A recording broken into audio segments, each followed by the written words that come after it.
Ahead of June inflation data, we'll get you set here for what is to come in a matter of moments. Core rate expected to come through at 3.4% for the month of June. Inflation rate year over year expected to be 3.1% on the forecast. 10 seconds to go here. Again, 3.4 and 3.3 were the previous for June CPI.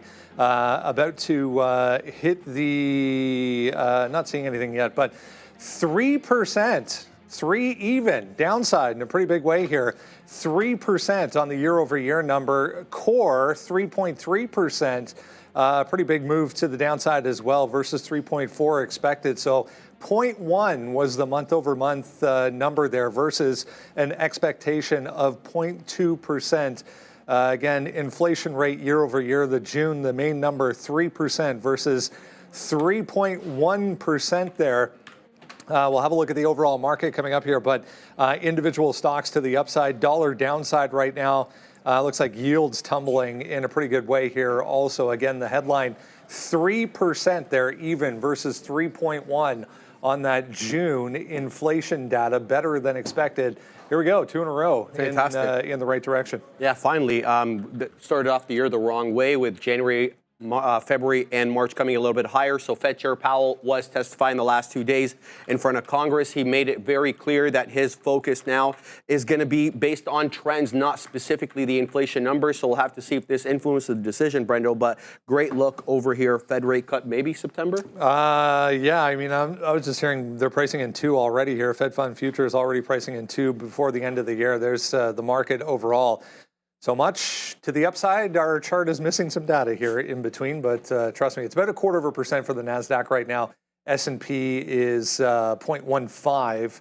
Oil even ripping on this number, it looks like, back to positive on the session to the tune of about 0.4%. But overall, the market's liking this, guys. Again, 3% versus 3.1 there on the headline number for June. Yeah, back to your regularly scheduled bull market on that lighter 1% number. yesterday and it keeps going here today. It's just bull markets do bull market things. So I guess we're getting our cuts. That's what everyone wants. So welcome everybody. Looks like it's going to be a good Thursday. We like when the market goes up. Maybe Amazon actually chews through the Bezos sell zone. Bitcoin, not quite to 60,000, but 59.5. So you had a lot moving here. Wow, Tesla. Bitcoin's ripping. Yeah, Tesla. A second ago, we're like, oh, we were like, NVIDIA's up a couple bucks. I'm like, oh yeah, Tesla's up a couple of dollars on that number as well. Now up 3 as it's approaching yesterday's top. So a heck of a lot going. I think you want to see this confirmation follow through. We've seen 830 numbers make the move, but yeah, the trend has been your friend. And whether it's been breakouts or dip buys, finding these longs has been the way to go. Amazon is at 201. We'll see if Bezos is selling at the open. I think you'll have that determination pretty quick. As that's been already at? Yeah, so much. Well, it got to 201. I should say it's back at like 200.5. But so many things just ran. You got QuantumScape in play today. Don't sleep on the Chinese ADRs, as all of those are running higher anyways. But yep, the market just keeps on climbing and climbing. Buy the dips. I kind of have a rule now, as I didn't want to trade too much in the pre-market, but I saw NVIDIA come down to up to 136. NVIDIA just ripped $3. So 134 there is coming back in as the number was being released, basically 820, comes back up, drifts a little bit up, number gets released, and then boom, right back there to the upside, now taking out 137 and going higher and higher and higher. Yeah, rate cuts are coming. They're coming fast and furious this year now. I would say this is the CPI number they wanted, lower. So there it goes. They need to make a decision, and now it's made for them, in my opinion. So boom goes NVIDIA, 137. Boom goes AMD, 185. Right now, this name up $2, right? We talked about, I don't know, I mean, what else do you want to look at? I put Walmart on the sticky note today. I think that's a good level there at 70, and that continues to go higher. Earnings not till August 15th, so still a while for that. Look at Apple's bump. I don't think we're missing much data there, Brendo. I think a lot of these things just gapped. So 232 gapping all the way to 233. Look at Bitcoin going right now. We can have a quick look at IBIT as Bitcoin continues to make a surge forward. I can actually call up the Bitcoin chart right now and looking if it loads. Come on, Binance. It's broken. It's so strong. It will load. Anyways, up to 59, looking at 60 again right here as confirm.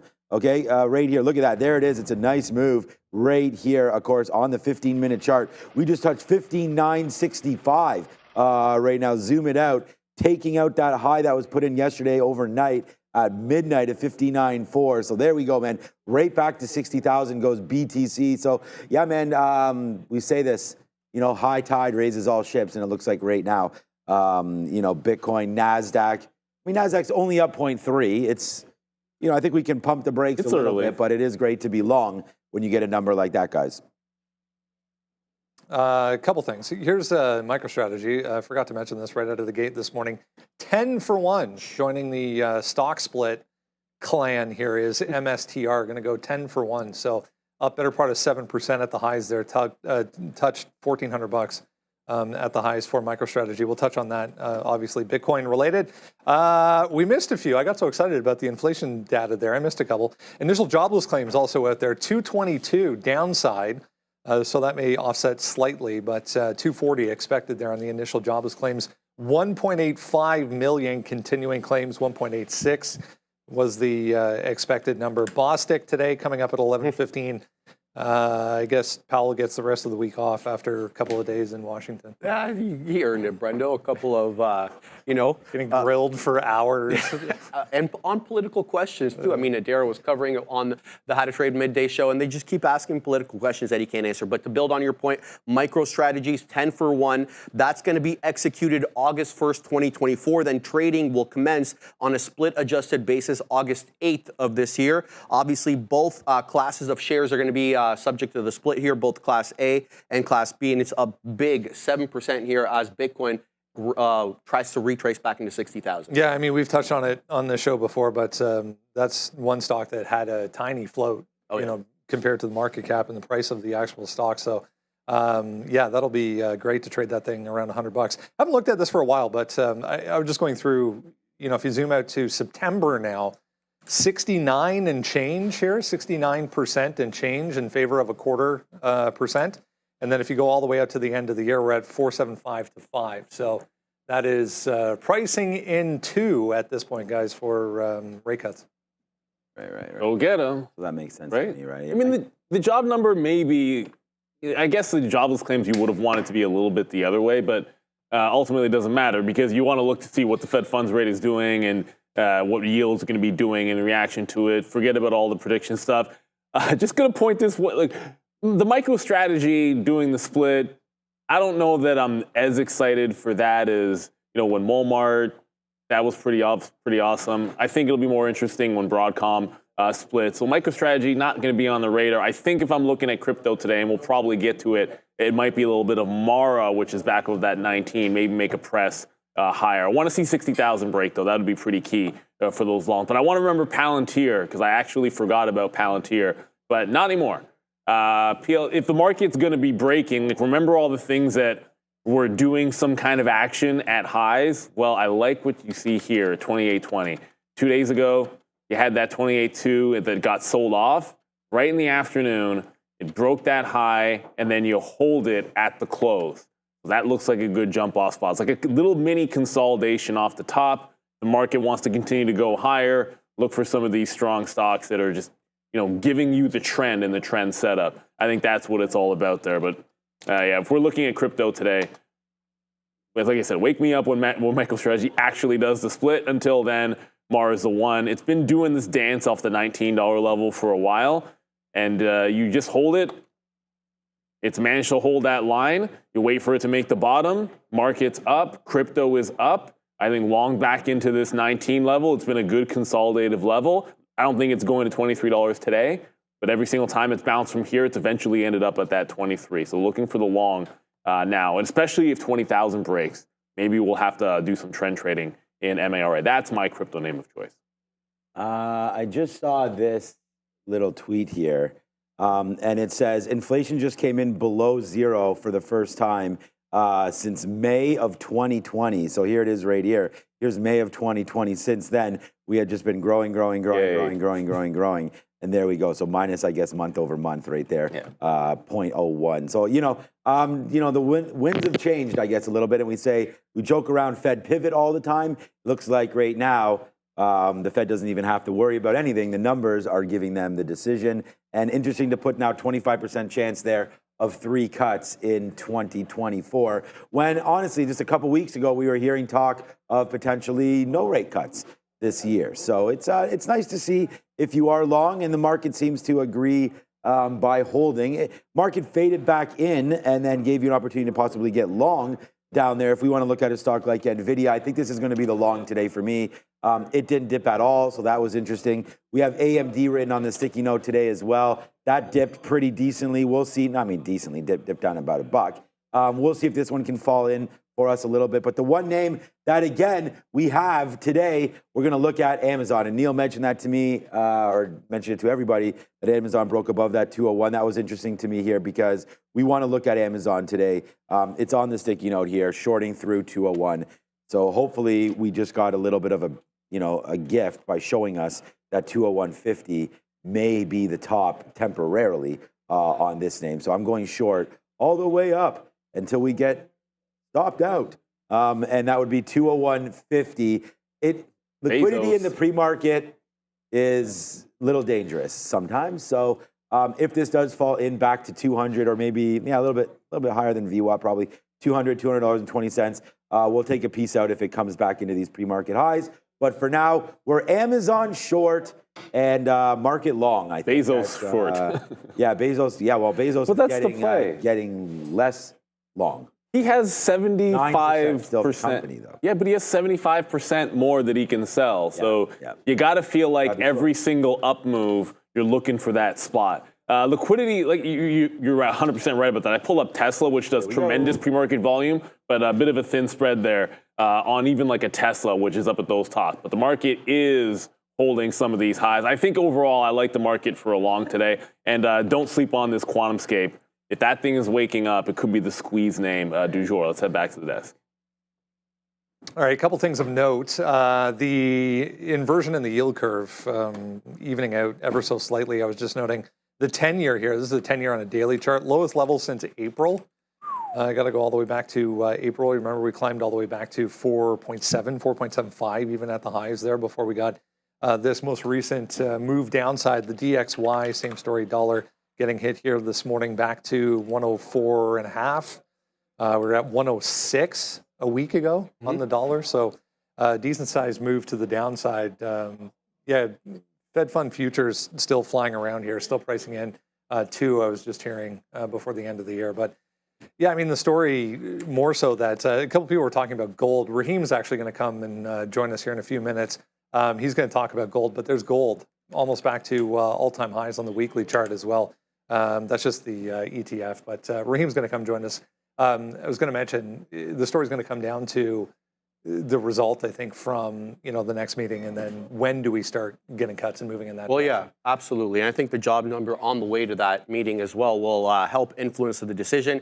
But to build on your point about these rates, the yields with respect to some of these shorter dated treasuries, the 10-year, the 2-year. We've been watching this, imbalance in the market happen for a little while. So the effective, rate of inflation, say around 3%. But the money that you're able to get, or the interest that you're able to get on your money, has been 5%. So there's been this sort of spread of 2% that some people have been taking advantage of. That may not last for much longer if rates continue to come down or yields continue to come down, Brendo. So that effective rate, looking to tighten up a little bit. This was more or less what Sean was just mentioning there, but this gives you just a different look at the same thing.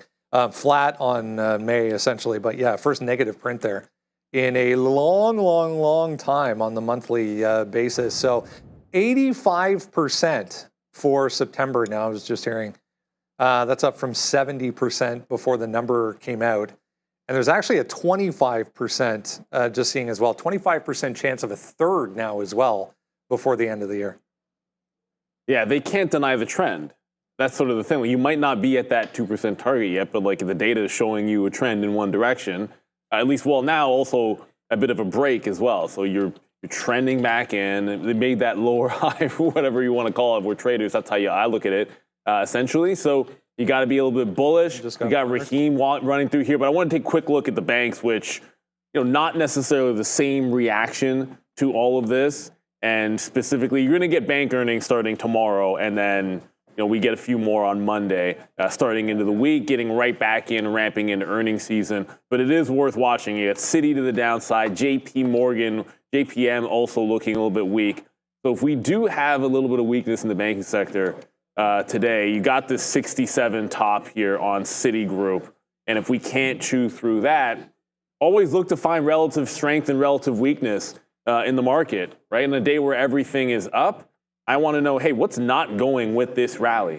What's having no reaction? And I think ahead of the earnings here, just observing Citigroup, observing JP Morgan as well, looking at least a little bit tepid. JP Morgan's more flat than anything. That's why I went over to Citi, which was actually trading into the downside here. So yeah, I'll have eyeballs on this. I mean, if this actually trends after the open to the downside, I think that could be a good place to join. But hey, first things first, going to be in some, like Mara, Quamscape, we'll get to that one a little bit later. Obviously, Tesla, Amazon, and Palantir, do not want to forget that Palantir. It's breaking out. I'm looking for that dip buy. Doesn't mean you're going to get it when you're hunting dip buys at the open, but I've seen this happen at 8:30 numbers, and usually there's an opportunity to get in at the open if we are going to just trend up. Yeah, we just take, right there, we'll take 50 cents on Amazon and just get out of a third. So it just filled us at 25s. So there it is, short at 70, out at 25. Nice little trade there as we come back into the 50-period moving average and back into that top. And again, we looked at Amazon short for reasons, right? I mean, we saw Costco yesterday came out with, again, a membership increase and more sales than expected, but that's what we expect. Right there, nice move up for Costco. They're not doing anything right now in the pre-market. So I don't know, for some reason I got my mind on retail today. We want to go Walmart long if we get an opportunity to do that in and around 70. That might be coming in right off the open, so we'll look at that. And then Amazon, of course, we talk about how this business keeps on working, then it's no doubt about that. But we have Bezos in there selling, and it's been under pressure for the last couple of days, as you can see here. We're going to use this as a top, and now we just gave it to us again. So it just, it's given us this 201 a couple times. So let's just keep on shorting until we wind up breaking through. I think it'll be pretty obvious when we have to give this up. So good trade here on Amazon, and it's about to get even better as I believe we're ready to go back to the desk. Are we, Fabian? They're still lining things up a little bit there. I never. They got to make sure. You got to make sure. Oh gosh, here we go. You got to make sure Raheem's looking right. That's the thing. Yeah, well, Raheem's looking always really right. I see Raheem's got brand new shoes on today. Oh, I didn't catch the shoes. Hey, talk about a guy that's always looking sharp. It's my guy, Randy. In the golf gear. Is here right now. Is that golf gear? Is it? I see Wilson, and you're leaving me hanging, brother. Tennis. Really? Yeah, there we go. Right. Oh, it's not tennis. Okay, whatever. Randy, do you play tennis, Randy? No, No. You don't play tennis. Yeah, golf. Well, we were talking about getting back on the golf course at some point. You got to go get those clubs again. So that was the big thing. You give them to one of your friends. Is that what it is? And now you're old. Now you got to get a new one. You know what? The clubs actually, for me, they don't make that much of a difference because I'm not that good. But the difference between a crappy club, grips. Right. That's what I was gonna say. The grip. You want to have at least medium to better clubs because the lower end. You definitely find a little bit of it. I promise whatever happened to your clubs is not as bad as where mine are. Remember the ones I bought from? I bought some from Cheese, one of our buddies. Right, yeah. Where are they? They ended up at my ex-in-law's garage, and when we broke up, I was just like, well, I'm not going to go back and get those. Yeah. So, whatever. It was cheap. I bought them for like $100 years ago. But they were not good clubs. The grips were all pretty old, so they were kind of hopefully you don't have any of that almond milk in there. Apparently it's been recalled. Yes. As we were told about by 10 different emails. Yeah, there was a few of those. Did you have any of that slop yesterday, or? Very little.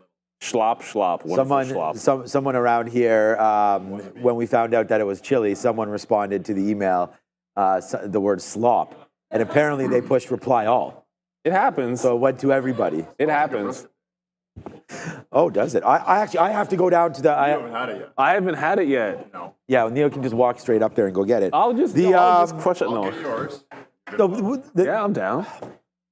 All right, I'm in, but I have to go to the passport office today. That's the problem. You know what? Did you? Well, no, it worked out. Apparently, I had to get a. So I thought didn't you just do it? No, it worked out. I just my picture. I need to get another picture, so I had to go get another. So I remember you did it last year. It was last year. No, it's 10 years. So you can get a 10-year passport. Mine's expired, so I need to. It was a kid. Yeah, the kid. Oh, okay, that's passports. What it was. But anyways, let's get to the desk. I got brisket on my mind. We've got Raheem at the Now desk. he's got brisket. Man, there he is. Raheem Alani back with us for a look at some metals today. We had a couple people talking about gold. Market ripping on this inflation print we just got at 8:30. Good to see you, by the way. Gold also flirting here with all-time highs. That's a weekly chart right now, and this is an ETF, but gapping up to, just below all-time highs here. Quietly, mind you, in this environment, nice move. Because there's so much other stuff to talk about in the world. There's election rhetoric starting. There's inflation data. There's the world is coming back to certain levels of normality in different senses. So you are definitely seeing gold move up. It's hit that 2350 number that we've all talked about, getting to 2400 again, looking like we might get into the 2400s. People are calling for 2500. So we're seeing a very strong move in gold, and it looks like it's sustaining. And again, on the back of this inflation data, and then with things coming with the election. As far as individual opportunities are concerned, we've run through this list a million times, but is there anything that's standing out to you right now that's maybe outside of the norm that you're seeing as far as maybe juniors or new additions or any kind of headlines that are grabbing attention? Yeah, I think one of the things you're definitely seeing is, and this is good news for capital markets, and particularly in Canada and Australia that are mining heavy, is you're seeing a lot of financings getting done, a lot of deals getting done. So in the last couple of months, as the metal prices have started to move up, we've talked about where that goes. That goes into the senior money, that goes into like the barracks of the world. You're starting to now see that money come into the juniors, and a couple of the ones that we'll talk about today have done financings recently. So you're seeing now cash coming onto their balance sheets, which allows them to do more groundwork, get their assets developed, and you're seeing a little bit more M&A work as well.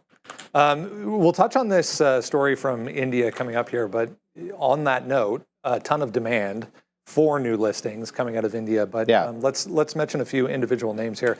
I don't seem to have a chart for this first one, but tell us about VCGX. So Victoria Gold. That company was generally around a $7 mark. And about 2 weeks ago, they had a landslide at one of their properties in the Yukon. And they said there was no issues. They cleaned it all up. And there wouldn't be any cyanide residuals. And the government came out and said that there was elements of cyanide in the water. And the stock on that news went from, about $7.50 down to $1, $1.05. It's traded down to about 70 cents. On the back of that, they've stopped production. They had a credit agreement from 2020 that has come into default. So with all of those things going on, I thought that'd be an interesting name for the traders because it's a very volatile name out there. And so if you believe that they will come back, you believe in the fact that they will get back to production, maybe it's a play to look at. If you think that they are going to get stuck here, then it's a play going the other way. So that'll be one of those names that'll just, because there's been such a massive incident that's happened. Right. This is literally one of those lottery tickets at that point. I found the chart. So we got to go back to, what is this? Wow, it's been a while. 14-15 levels here. 2014, 2015 levels. Yeah. It's a weekly chart. So as you were saying. You say that, just that incident right there. Yeah. And the stock plummeted on the back of that. So depending on which side of the risk profile you want to be on. All right. AOT Ascot Resources here, the next one. Ascot, again, interesting because of the fact they got their first gold pour in April of 2024. So, they've been producing now for a few months. And that's one of those companies, again, they've been working to get to this point. And another one of those companies, like I just talked about, did a financing. So they were supposed to go out to raise $25 million. Demand for the book was there. And they upsized it to $29 million. So you got cash on the balance sheet, starting their first productions, and going to start to move off of that. A lot of these charts, downside, obviously not reflecting the overall move in the metal that we've seen in the past couple of weeks here. Is this typical for the smaller market cap names? Again, like we've all talked about, small caps are the ones that catch the tailwinds of all things. They're not the ones that come out first hot and heavy. They're looking for great results, great intersects on the drilling, or they're looking for a catalyst like we found this new massive property over here that we didn't even know about. So they tend to follow a little slower, unfortunately. But again, because when you're seeing these financings coming in, the demand for that financing is there. That's where I think things get really interesting with these smaller companies. All right. On the other hand, New Gold, NGD, also on the TSX here. Yep. Great looking weekly chart. Yeah, and so that's one that's on the earlier side of that tailwind. And so they just hit their 52-week high at about 324 this past week. And that's when you can see those moves happening, it gets, again, really interesting for these companies. Their market cap's now over $2.5 billion, and they got 2 producing assets. What was interesting again here is they just did a $150 million bought deal. And what they've done with some of that capital is Ontario Teachers Pension Plan, which is a big fund here in Canada. They repaid them $255 million on an asset that they can now control more of the cash flow that's coming out of it. So Ontario Teachers has gone from 46% to 19.9%. So they put that big payment into Ontario Teachers. They've got cash on the balance sheet. All right, IM Gold, the name we've all heard many times, or this is IAE, I'm sorry, yeah. So, but IM Gold. We can talk about IM Gold too. Yeah, let's talk about the one that you prepared for, IAU in Toronto here as well, another one that's been crushed over the past little while here, but at decent levels. Yeah, no, and this one is one that I thought, again, just could be interesting because of the fact that it's based in Nevada. And so if you like the American play, like what's happening in America, or just like what's happening in America, depending on which view you took of the debate 2 weeks ago, it's a Nevada-based play.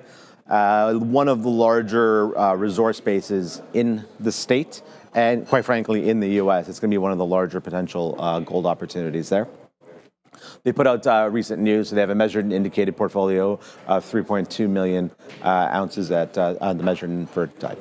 As you were alluding to kick things off here, there's increasing demand for new listings, for companies that are coming to market. You're seeing a ton of action coming out of India specifically, so much so that they've put a cap on gains on day one IPOs in India. Tell us about it. Yeah, no, it's interesting. So the NSE, the National Stock Exchange, just announced 2 days ago on small and mid cap, so the SME space. That space is picking up new listings, and they have now put a cap in on day one, day one of trading, essentially a 90% circuit breaker. So if the IPO goes up to 90%, they shut trading for the day. So those that are looking at it's a good problem to have. in our world, it is almost laughable that's a thing. But yeah, so far in the year, 39% of IPOs on the SME side have gone up at least 100%. The high on one of them was 1,500% on day one. And like I talked about when we talked about India before, the way you get allocated on an IPO, on a small cap IPO, is you oversubscribe for the amount that you actually want. And so the book reflects, you might be 2, 3, 4, 5, 10 times, 20 times oversubscribed. And then the first play you get is to go in the market and buy. And so you're seeing this capital that's otherwise not had access to IPOs, to new transactions. That capital is there. It's got access now, firstly. Secondly, the capital is growing. The base of capital is growing. And so what people want to get into is the IPO because they want to tell their buddy, I was in on IPO XYZ. And if they don't get allocated on day one in the actual book, what they do is they go in and participate on day one of trading. And so if you get to 90%, look out. Come back tomorrow. Have valuations held? Over a course of period of time? Yeah, they haven't, it's not like they go up 90% and then they're back down to where they were. No, they generally are holding. I don't have that data in front of me, but they'll definitely be above listing price. Yeah, I mean, we've said it before, India, a market that continues to grow in demand just through the roof. Great stuff as always. Raheem Alani's Managing Director over at OCI Groups here in Toronto. Good to see you. Likewise. There he is, Raheem, looking awfully good. Why is the bear bull so droopy? He's probably droopy because the market's coming back in there for the Amazon. It's interesting. I feel like he was sitting up and then he's like, oh no, we're dipping back in. We're not going to change them just yet. I only wanted to point out this IAU that Raheem was mentioning very, very quickly because we've talked about trend breaks and when we look at some of the gold names that have been getting the highs, anything that has a downward slope like this on a daily that can catch a catalyst and come quickly to the chart, it's Fabian in there. Sorry, I didn't see who it was. If this can break this long trend, this is from the beginning of last year. This is a 2023, and you're starting to make a little bit of a round of bottom. Stocks like this, when they make that little break, you just need one close above on the weekly, and then it's about $1 till the next resistance level. And that's where you find these little risk 15 to 20% trades where they can make 50% to like 75 on small cap names. So worth watching. I'm sure there's a few that are going to look like this, but when these trends break, you wait for it to happen. Make sure you get that close, usually on a weekly chart above, and then you're good to go. I picked up some QS Quamscape because it's like, how long is it going to hold this consolidation at $7? And I've been in this spot before where I'm looking for a dip into 650. We'll get to this in the watch list, I suppose, because it has news. I'm waiting for this 650. But if it breaks out from 7, we've seen it too many times. It's worth just having a little bit to be able to take part in it. So QS, it's a decent short float, but we'll get to that in a second. The bigger story is the market pulling back in here, although some pulling back more than others. Tesla looking better, Palantir looking okay, Amazon's back under VWAP though. I really like, you know your market's a little hot fire when you got to curb the gains on day one for IPOs there. So yeah, the thing is, Raheem brought this to us a couple weeks ago when he was talking about, how the oversubscription and everything like that. So again, you guys are in the right spot if you're looking for some trade ideas, investment ideas, and just to understand, different markets and different spots. So, and plus, I mean, gold. We were actually talking about this earlier with Michael this week at the beginning of the week, and it's just like gold and silver, and we had Alcoa come yesterday as well with some numbers, right? And so, some of these spaces are starting to get a little more interesting, perhaps now than they had been in the past. So, good to see Raheem here again. And I guess we're going to steal his cane. I just thought of that. Yeah, you should. Yeah, you need it. Well, eventually maybe you'll have a cane. Oh yeah, I think so. For a minute. Yeah. Yeah. The cane is what it's at. All right, let's go back over. By the way, we are trying to bid out for Amazon. Amazon right now is your first, hopefully first of many dollar winners right now here on the desk today. It's Amazon, and it's trying to get lower as the market, guess what, guys? Right back. The market turned red. So we were all like, wow, what a great number. Rate cuts are coming. Market down. All right, Adara, over at the screen. Is it or no? It's upgrading. No. It's over at the desk. All right, let's throw it back to the dice. Yeah, I got away from the chart there for a second, missed this whole retracement. But yeah, back to red here, 0.1 for both the NASDAQ and the S&P. There's the Qs. Well, that was fun while it lasted, I guess. We'll see if this is a sell the news event. But yeah, let's have a look at the overall market here. Yeah, all right, guys, here is the look. We closed out yesterday aggressively higher at that, 5688. We did breach 5700 in the pre-market today on that CPI number. It was ever so brief, though, 570775. So we'll say that 5700 is still going to be that elusive resistance level to the downside. Really not a whole lot to chart here. This 56.5 is the last consolidation area that we were at on the 9th. So let's use that as support. All right, listen up. Brand new way to get the watch list. Go to the description of this video, the link on screen there as well, top of the screen right now. The link is in the description of the video, though. You can click on that, tradertv.live over at Beehive, and subscribe with your email. Comes right to your inbox every single day, has everything you need to know. Daily in the pre-market, here's MicroStrategy. What a move this thing's had so far this morning, a better part of 6.5%.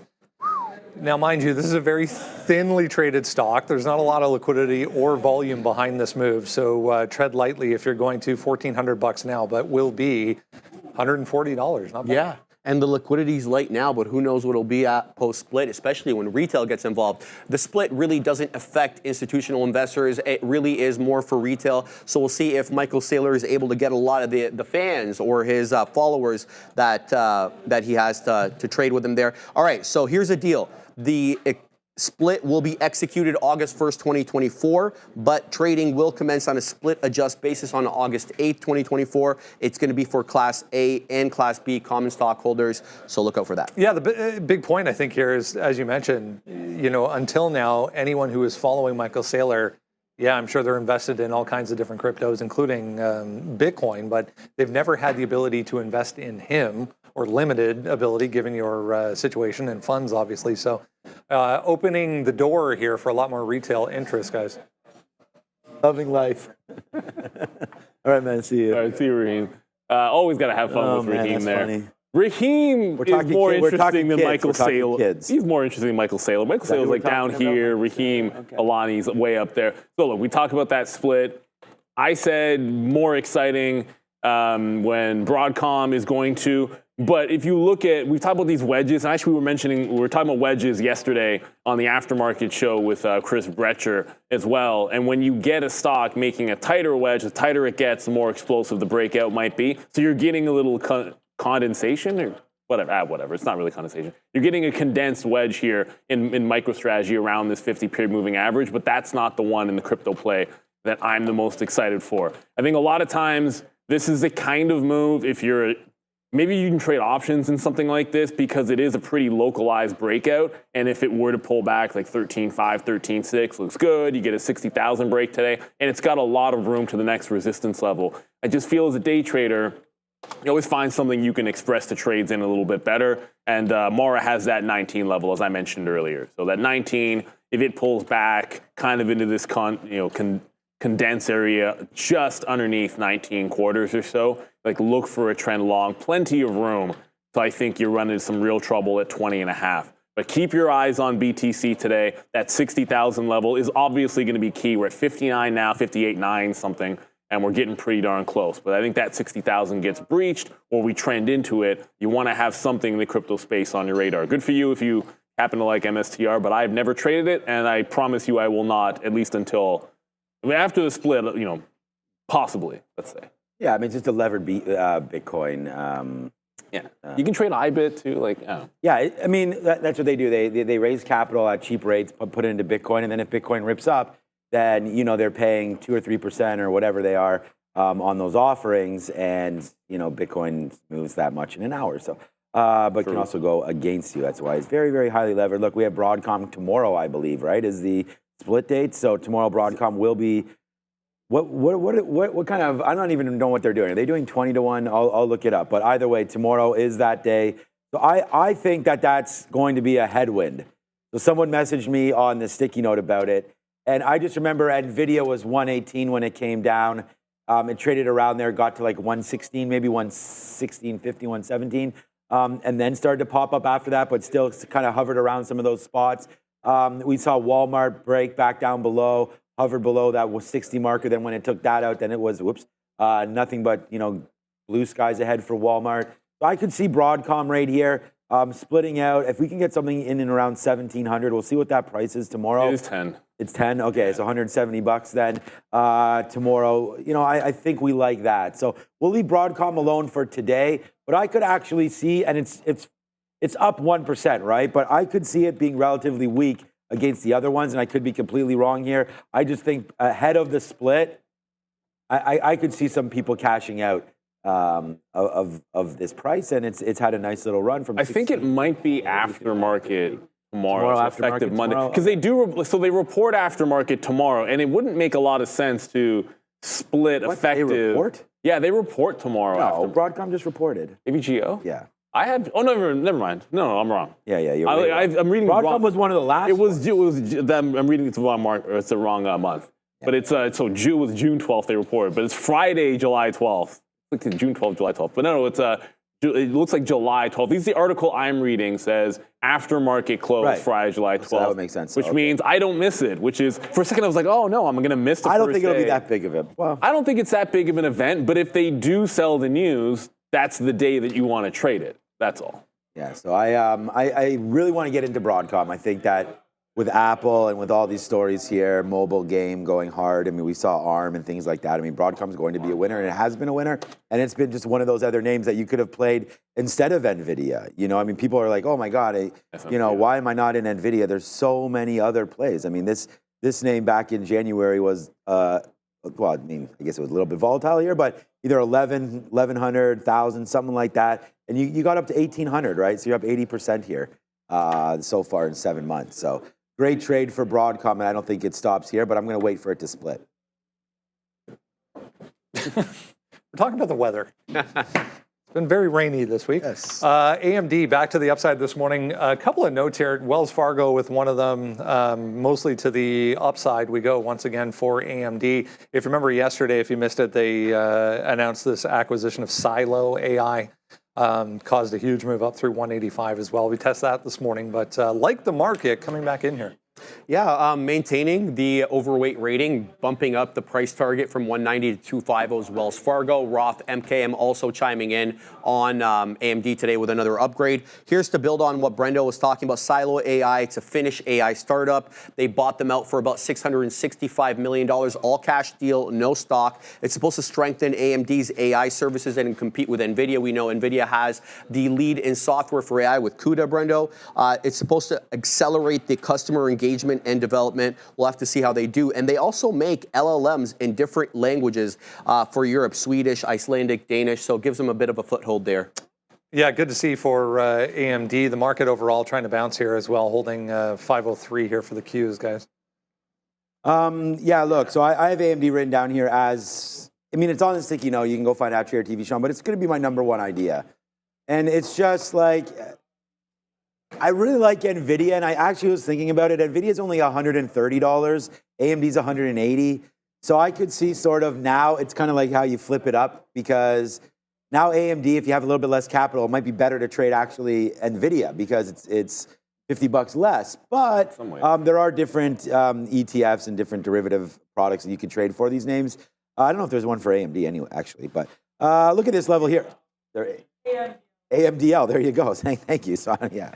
Oh, wow, these things, man. Whenever there's money to be made, someone's going to make a product. Like there's going to be AMDL 3 or 3 times the levered or X. You got 3X, I don't know. But anyways, I was thinking about, so I wrote down 180 because we wrote down everything before CPI and I had no idea where we were going, and it was at 183 at that time. I thought if we got a bad number, no matter what, I wanted to buy this 180, so I wrote that down. But now that we're here and we see the number and the market's trying to hold zeros, I guess, right now. So what about this 180, 150? I don't think the story's gone here in Chipland. They're down today, which is why I wanted to look at it, why I thought there would be weakness.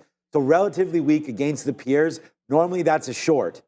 So let's think about this. If we get going again, for some reason this kind of thing happens, then we are going to look at 187 to try to short that against that wick. So that's going to be a trade for me for sure, a short up here if we really get going. But you saw yesterday, huge move there at 9 o'clock on that news where they bought an AI company, and then all the way back down. So you went up to 180, 150.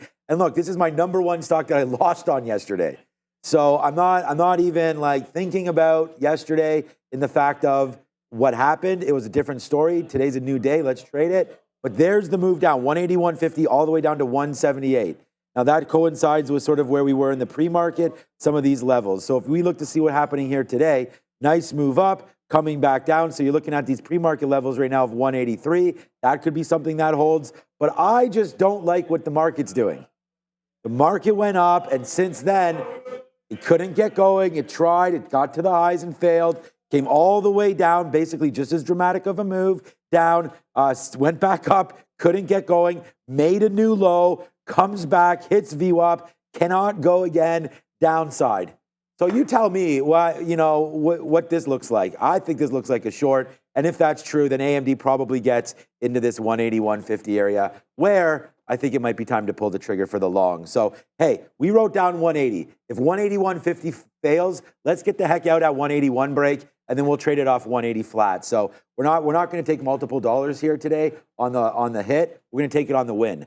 So that's what we're doing here for AMD. As we were just getting filmed by Raheem there. He's like filming, having some fun. But look, AMD that's $20, Raheem. Trend up, I think. Since it broke that channel, I just want to look for continuation. The channel break got you to the resistance at 187.5. You're $4 away from that. Bless you, Brankos. I just think look for the dip. And there's really not much else, Brankos, you good, bro? To look at except for. Okay, now he's just playing around. Now he's playing around. First of all, those were the loudest sneezes that outside of myself, because I see way too often. But that dude just let go. So I'm just looking to buy an AMD. Got to be very patient, because if this falls at the open, we've seen it really fall. So we'll let it make that rounded bottom, but I just want to keep my eye on the overall trend.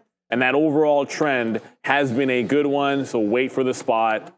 You got the 180, you do have the 181.5. And then the only other name, you can look at NVIDIA if you want. I still have this 35.40 on target here for Intel. It gets up to that price 2 days ago, it wasn't yesterday, and it kind of dumped off the open. Its resistance on the daily from earnings. if there is a dip buy into 34 in here, I think we cross that bridge when we get there. But that 35.40 on Intel is a pure over-under for me. Gets up there the first time, I think it's worth a shot for the sale. But if we're holding a bid above 35.40, maybe 35.5 looks like a breakout for me on INTC. Those are the chip names on my watch. Oddly enough, not NVIDIA either. Crypto back to the upside once again this morning. It was pretty volatile there at 8:30 with that number, but we are coming back in with the overall equity market as well. 60,000 still doesn't get touched, but only by a little bit. We are off the highs here for crypto, but I mean, there's the MSTR story and angle as well. Yeah, and we saw earlier in the week that there were net inflows into the spot ETFs for Bitcoin, so that was good. IBIT as well as some others, so keep your eye on that. Multiple analyst comments today about Coinbase. One from Goldman maintaining their neutral rating, but bumping up the price, or reducing actually, the price target from 255 down to 215. Barclays also maintaining their underweight rating on Coinbase. Benjamin Budish, the analyst there, reducing it, Brendo, to 196 from 204. So a bit of a tougher look for Coinbase. Yeah, if you zoom in a little bit, fading that 59,500 level from yesterday morning that we touched early on as well. That's what we want to break out. But the thing about breakouts is if you don't actually take out that top, you guys know, like resistance is resistance. It is what it is. But the trend has been to the upside. So as long as we can hold higher lows, and I say we, I'm just talking about Bitcoin here, as long as it can hold higher lows into that break, I want to be looking for longs. We already mentioned Mars. I'm not going to go over Mara 19 again because we already talked about that. Coinbase would be a similar kind of notion. You got the higher low, which has been set already, so that's like a 218 and a possible trend up. I just like where Mara's base is at that 19 level a little bit more than Coinbase, but it doesn't necessarily matter. You're getting essentially the same kind of consolidation in here on Coinbase that you could trade off of. I just like the support on Mara at that 19 level a little bit more than that. Just real quickly, we'll take another piece out here for 80 cents because I just don't know. We talked about this with Brian Shannon the other day. Like sometimes if you get a nice little win here in the pre-market, you might as well take advantage of it. So there it is right there, and there's another out for us on at 85 there on Amazon. So that was a good one. I didn't actually even notice Coinbase the last couple days, and I'm glad that they sort of mentioned it there on the desk because with crypto starting to go now, Coinbase does have. It isn't. They're one of the companies that we're looking to get added as well. They were added to the NASDAQ, right, or the S&P, or one or the other. I'm going to have to double check. Maybe they're in both already. But this is a good name. We talked about having, one coin to rule them all. And I think that's why Uber gets a lot of a bump instead of a lift. There's many examples of Tesla and sort of being kind of first to market. I think there's a lot of traders out there that do have Coinbase accounts. And as Bitcoin starts to go back to the upside, maybe there's more confidence. They could get some more revenue from transactions. But at the end of the day, Coinbase has a lot of things working for them. There's some buy now options with Coinbase on different websites for paying with Bitcoin and things like that. So, we can talk some more macro things there. But if crypto is going to go and it's 58 and 31, so does Coinbase. So, again, a nice move. And then, it is having a hard time up here. And I don't know why. So I think this break of 227 right into here, maybe... Yeah, that's why. It's because it's way too choppy. There really isn't too many levels here.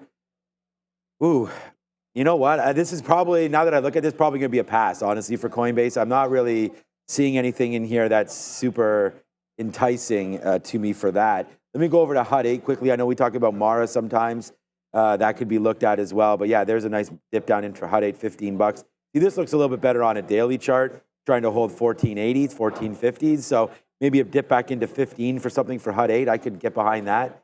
So crypto definitely on watch today as it comes bouncing back. But for me, it's the same thing, man. ETHE, if this starts to go and we hear anything about the ETFs or anything like that, then we'll look for this. We talked about this little level here for Ethereum, 2890. Futures now on the ES and NASDAQ both just went green again. So let's wait to see what happens there. We were red back here. Now trying to bounce off a view up one more time. So a good out so far there on Amazon. A couple times, only a third left of this trade. Let's go talk about Apple. Remotely. All right, Apple downside here a little bit this morning, 0.4 now negative after a nice move higher to 233 on the CPI print this morning. Again, if you're joining a little bit late, CPI better than expected, downside to the tune of 0.1%, more than we've seen in better part of a couple of years. Apple, though, holding on to a key level here from yesterday afternoon. Yeah, they're going to open their tap and go payment system to rivals. They also settled that antitrust deal that they had over in the EU. Yep. For this 6 months, anyways, until the next one comes. Exactly, because you never know when the regulator is going to come knocking again, especially with the financial situation that we find ourselves in. All right, so it was a 4-year investigation that got concluded. It was into Apple potentially limiting competition in mobile wallets for iPhones vis-a-vis Apple Pay. So they will open up the NFC spectrum to other possible tap sort of payees. We'll have to wait and see how long this lasts, but they have until July 25th of this year to execute the deal, and then the deal will be in place for 10 years, after which it can be reviewed again. I was just noting oil. I mentioned on the 830 number, we had a nice move higher, but has completely reversed that and actually selling off pretty hard now, back to negative once again for oil after the initial move higher. Yeah, oil. Yeah, I mean, everything was bouncing, and then now everything's coming back in a little bit. It is nice to see, as we talked about, crypto still holding high. So that's something interesting to look at for sure. But hey, I was actually thinking about this on the drive in this morning, and we're up 40% on our Apple position that we took in April off these levels. That's probably worth taking. It's trading at 32 times. That is historically high for Apple. The market is real juicy right now. You're getting how many up days? I mean, 1, 2, 3, 4, 5, 6, 7, 8 on what? A super cycle on AI? They haven't monetized any of this stuff yet. Look, I believe it's going to happen, that's for sure. But Apple often has 20% pullbacks. I mean, Apple, even just this year, we were already at $200 and we fell back to $165. That's take off $35 on 200, right? So you're down 17, 18% right there. You're down 17, 18% or more right here. So that's twice. That's a 20%. Let's call it 18% there, 18% there. And you know, we could see something again. We went from 220 real quietly back down into 205 as well. So that's also another kind of a pullback opportunity there for Apple. So look, do I want to get some out? It sounds like it. So I'm thinking about doing that right now on some Apple today. I don't know what this day is going to mean here if we have like a big red candle. You never want to get out on lows. Like, I don't want this thing to be down 3% today and I sell at the bottom, because that's kind of useless. So we'll see what happens here throughout the day. But hey, look, this is tap to pay. Come on. Whatever. All these lawsuits and all these sort of investigations and lawsuits, I guess, penalties and fines and all that, they just pay them as if it didn't even matter. I got Apple on my eye right there. But the thing is that honestly, I like the name, but when I look at the levels, I don't see much. So yeah, maybe a 231 long-ish area. I'm kind of thinking short the way this market reacted here. So let's hold out that this Amazon can work, and let's try to see an Apple in and around 233.50-ish, that all-time high. If we can get a short in and around there, obviously that's a take. So we'll see. I'm gonna hands off the keyboard on Apple early. Yeah, I'm kind of hands off the keyboard on Apple as well today. I don't know that that's the catalyst that I want, but like I wanted to get to like maybe the Chinese ADRs. I know we only have 7 minutes to go, so very quickly, Alibaba, 2% to the upside. You do have the regulators adding some more curbs on short selling, and that does help prop things up. It's more important that it broke that 76 level yesterday, and now today we're breaking the 200-period moving average at like 76, 75. So that's the one that we like. Definitely trend upside. We've seen this on light volume do like the dip at the open. Sometimes you get it, sometimes you don't, but that would be the play.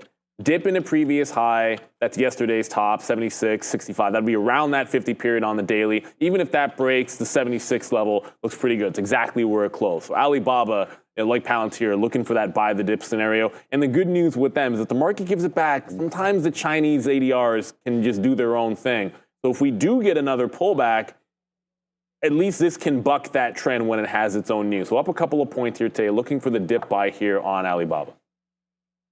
Let's go on to QuantumScape. There is a short percent to note on this, still significantly high, 33%. Meanwhile, to the upside this morning through $7.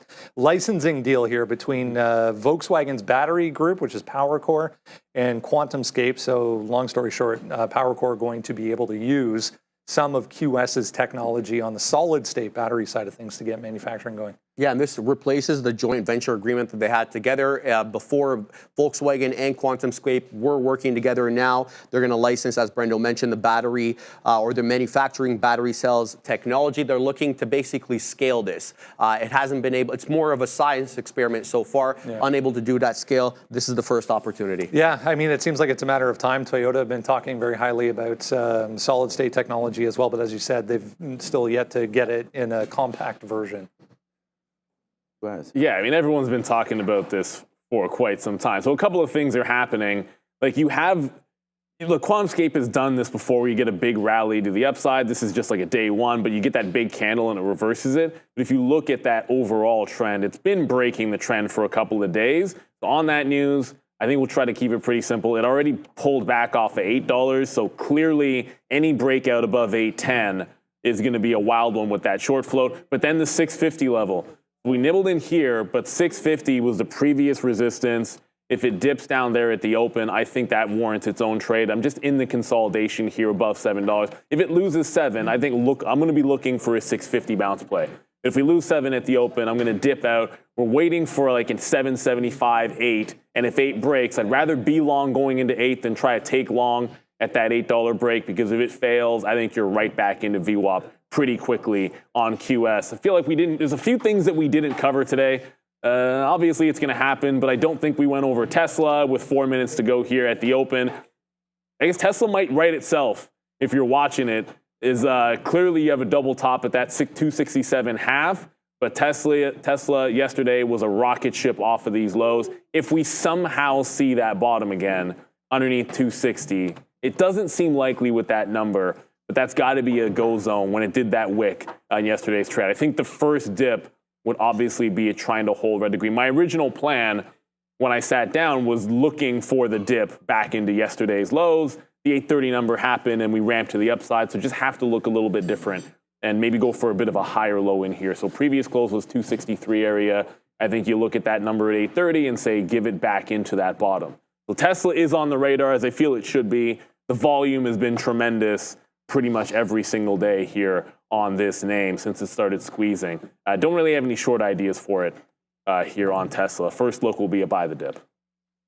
I wrote down QuantumScape. I'm not in this name, but $8, I would think, and that's just what I put on the sticky note. I was like, fade it up to $8. Like, if it gets there and breaks it, then you just punch out. Like, so again, we've seen so many names have huge news. We talked about Longeveron yesterday. Was it yesterday or the day before? And we were long that one, and that did not work out for us. I think it was yesterday, as that came back in all day. And I can see the same thing happening here. A lot of excitement there. And look, they need customers. They need these batteries to work. And if they do, then it's a home run. So we'll wait to see about this. It's been so crushed. I remember trading this actually live on the show in the pre-market. And we were long this name like in the 30s. I remember getting out. This thing can load back forever.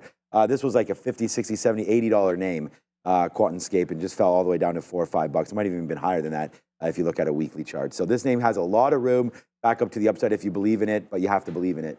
And I don't know if I do on a move like this today, up 30%. Risky to step in there and buy it. Lucid with a sell imbalance. Just want to look at this before. Are we going back to the desk at all? Probably not, right? Okay, good. So, all right, perfect. Lucid right there with 1 million share to sell. There's gold. There's QS, by the way, with a bid of a million. So that's interesting. Gold, we talked about that today, up another 2.36%. Now remember, this is Barrick gold. This is not gold, but GLD, if you want to look at something that's gold. Hims and Hers right here with a little bit of a buy and balance as well, $21. We can watch out for that. There's Palantir, as Neil's mentioned again. We love some Palantir around here. I actually got the hat. I saw it was in my car. Someone asked me where it was the other day. Might have even been. How did you get in the car? I don't know. I was wearing it. I don't know. I wore it. I was wearing it around, and I just wore it out of here. Okay, and it was in my car. Yeah. I left it in there to bring back in here, so I did find it in there. But anyways, all right. So with a little bit of time to go, only 1 minute. We'll look for Amazon to add to this short if it does want to pop back up even more. We like that trade. for sure. One name that we didn't get over today was Uber. I think we could short Uber in and around 70. Nice move downside yesterday, but we already touched that 70 marker. So maybe a little bit higher than that. Uber's on my mind. AMD will watch out for this name as it's now up. Market trying to figure out what it wants to do, if not go lower right now. Let's have our eyes on some chip names. I know you're also looking at Intel and was there news about Tesla or? No, it just dipped another $2 in here. So with 30 seconds to go, hey, maybe it is. Look, maybe it does want to retest yesterday's bottoms, but that's still $5 from here. So first look would have to be down around this close support that it had. So 20 seconds in here, looking at Intel, obviously we talked Tesla, Apple making some moves. You are getting a bit of a pullback again in this market. So do watch out after that number, that CPI, which, hey, bit of a break of trend, but it doesn't matter. Price action is always going to rule the day, regardless of what we think. Adara, ring it on this Thursday in 2 and 1. Let's go. I was watching the time. That was like almost a perfect ring right there. There's a delay on that button. Opening up as well. So yeah, I know. I've been thinking it when you're not here. I'm always like 5 seconds off. All right, so Amazon trying to make lows again. We just touched in around that low of 75. So let's see if it does continue to hold it. The name that I was just a little bit, AMD's not doing anything, was Apple was the name I wanted to look at because that just dripped right into 231. I think that's a buy down there, at least early just to see if it wants to hold. So let's try a little hold early here in and around 231 for Apple. So we're going to put a bid now down just close to 231. See if we can get a hold here on Apple. Let's go 231 teens. Get out if it breaks. I mean, that was just a wick down there to 231. Should have been buying that dip for Apple, but we didn't. So let's see if we get an opportunity to do it again. Wow, look at the move to the downside on some of these names. So here's a bit of a bounce here on Tesla, but that's not the one I wanted to get to. Because Tesla, I was on the level 2 of. Sorry, guys. But Palantir goes right into that 2820 level and comes out the other side. What a huge pullback there for Palantir. It actually gets that 20 level, wicks it, and then made a bottom at 14s. Like, grab some 18s. We're going to have to get some out on the way up to VWAP. That was a pretty precipitous fall on some names, including PLTR. And Tesla, as mentioned, might have to sit this one. Yeah, we're not getting anywhere near that 262, 261 area just yet. So Tesla, have to play some patience. AMD as well. I do feel like we have to be patient with that one. Nothing really happening except for a break to the upside. We want to dip buy. There's no dip buy at all on this stock. So Meta's weak here against the market. Meta's already down 1/4 point. I'm going to start the short now. I was looking at this name. I was thinking this 35 area as an out if we're wrong. So let's look out for Meta here. We are not, again, yesterday we had that really strong break in AMD that we had thought, and then it just dropped out $2-3 on us. But again, here we go. A little bit of a different story there, hopefully today. Let's see if we can take a quick dollar on Meta right now. I don't know. It's moving a lot. There it goes. In the money, $1, out of the money, 50 cents. Goes Meta. So let's wait to see what happens now. We're short at 533.50. Again, a weaker name, but to sit in here and wait for something to pop against you is not right. So 535 and change. Just going to put that out right now as my stop. And if we do break higher, then we're going to get out on Meta. Spread right now is like 50 cents on this name. Remember, it's a $500 name. So definitely watching out here with Meta. Yeah, QS, we got some out there just before the open, but it lost the $7 level. Okay. So we got to wait for this 650 in here. So if we get down to 650, I'll look for a bit of a bounce, but not yet. Just want to be too early. Do not want to be too early on it. Palantir still holding right at that 28.30. They're still looking like they want to sell. I want to see this put in a higher low, and then maybe we can add to this somewhere here. So PLTR still kind of in the pocket. Amazon is just at 200 and chilling out. So we like that level above. I think money fills over, but I'm trying to be patient because I want to get another test higher to try to short into it, and don't want to jump in too early there. Intel was the other one, 35.80. Right, well, nope, no short for 35.40. Intel already heading into the downside. So we might have, if you just took the 35 short, I was waiting for 35.40 to be short in front of, so another 20 cents, and we would have been good to go. Unfortunately, nothing doing. It's AMD, which is absolutely ripping faces off. This could just be, well, you can want to dip buy all you want. It's just, now it's going to break out yesterday's high. I wanted to dip buy. I'm going to take a shot at this break at 187.5. but half reluctantly because I wanted to go dip by hunting here at Dara. Keep an eye on VLCN here. Vulcan, this one has run before. As you can see on the daily chart, it did undergo a reverse split in early June. No news on this, but it is worth noting we're seeing a short float of about 68%. Total market cap here under $1 million, around 916,000, and total share float of around 250,000. So lots of noting that small float and large short float here for VLCN, guys. So we got, you know, in talking about our trades there, we got stopped out when it broke through 535, but then it completely stopped and went back down. So we took the short again and then just made, it doesn't really matter. We made $1 on that last piece there, but we're still going to be red here on Meta, looking for more of a push down. We could have just taken 80 cents, $1 there a couple times, but let's just see. We did get spiked up there. We're going to use that high now as our out 50s again.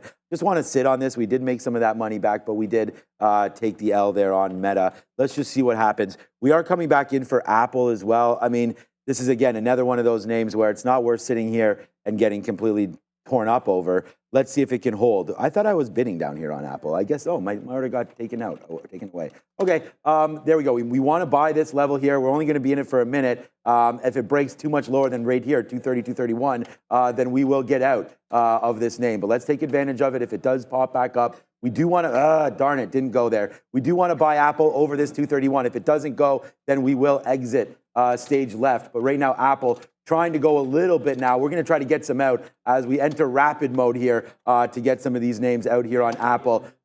Just, again, couple shares. Let's see if we can make it sing. Apple, high side right now. Nice trade, my guy, for Apple as we get going there down below 231. So good little look there. Apple upside, Meta, looks like that might stop me out, but we just made a doozy there on Apple. So good little level coming into play at 231. Oh, sorry, guys, I'm still on Meta. There it is right there, Apple, boom. So nice move back up. We just got some out in the 20s and the 30s. Let's see if Apple can go up. Apple of your eye this morning. Yes. That's like the, okay. That was weird. I'm going to say some puns in lieu of the ban that's going to happen in the middle of the day today, so it is what it is. We wanted 180.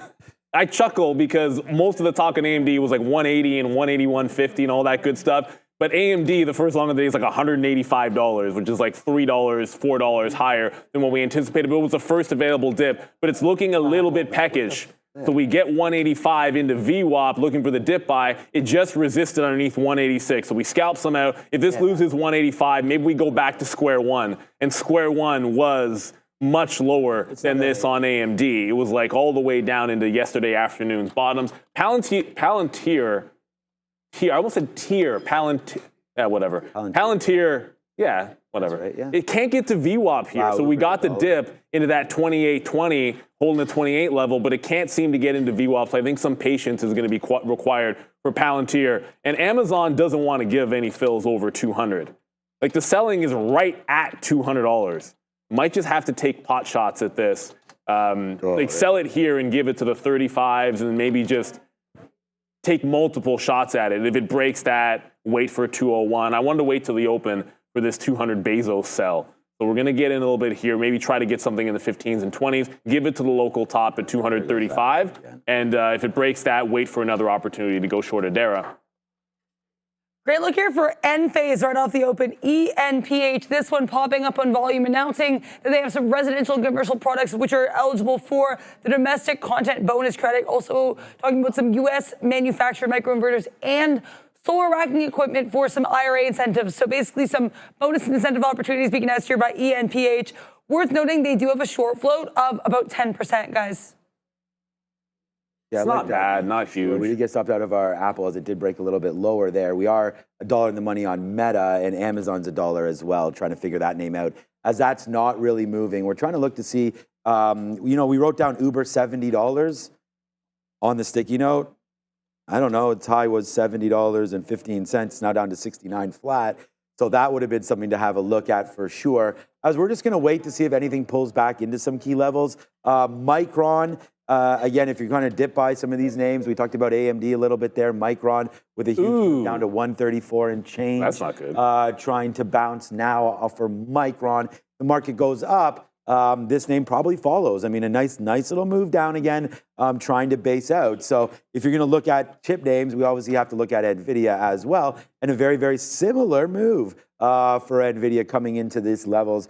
I thought today that I wanted to wait a little bit in order to take positions. You saw we got into Meta early and lost on that one, and now we're winning early on it.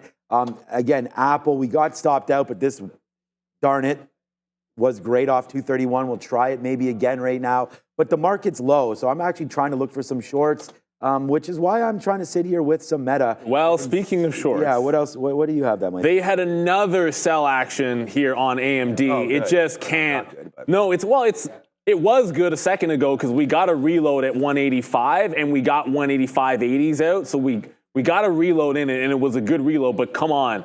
They're now starting to give you a bit of a head and shoulders look on a very low time frame, this 3 minute. If we can't hold on to support here at the 75.80 mark, just underneath 185, I think we got to wait for something else there. So we took the money and ran there on AMD, and Palantir starting to pull back. So I think it was the right decision to get some out. But I think the story for me is, can we hold on to this 85 level here on advanced micro devices? And the answer might be no.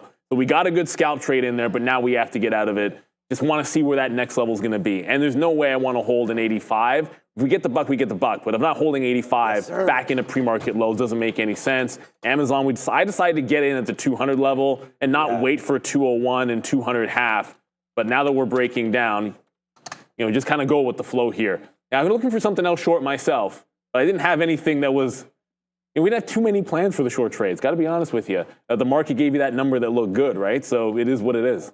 Yeah, look, I don't have Meta written down on here either, but right now we're $1.50 in the money on Meta. We're $1.20 in the money on Amazon. So we're going to go big time right here, right now. There goes Meta. Come on now. We're bidding 533.11s. It just went to 15s. A little bit of a push down here. We should be able to get this one back in. We trusted Meta. We did get back into it. We got stopped out there. We talked about it. We got stopped out at the highs. But since then, more shorts in and trying to take some profit. Look, it'd still be a losing trade. I mean, you got to manage these trades and see if you can do some damage in the right spots. Micron, we did not go long this name because, look, it's still going lower. Remember, we want to short weak names and long strong names. And you wait now, Micron is weak as the market is trying to pull into these areas as well. So I'm looking for more shorts. That's really all that we're trying to do right now. That's a shame that we did not get that Meta down there. Meta might be strong. We might be on the completely wrong name here.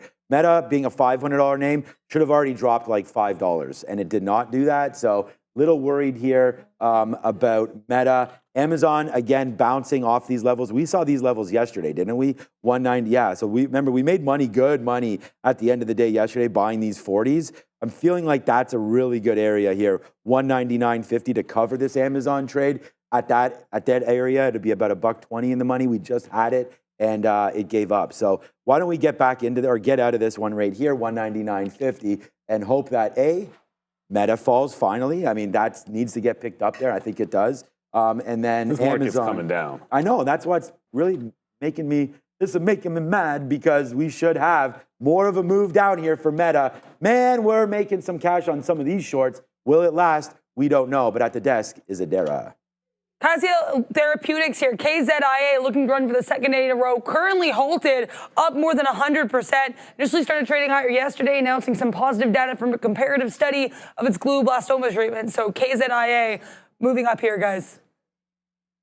I hit my halt scanner, I heard the call for there. I'm like, yeah, we're going to talk about this KZIA. And I'm like, I'm curious to know what the name of that company is going to be. But forget about that for a second. Palantir, first dip. We like that 28.20 level. That was all you could get, yes. But it can't seem to hold the 28. So we got to be a little bit more patient. The big level would be 27.20 or then reclaim this 28 level.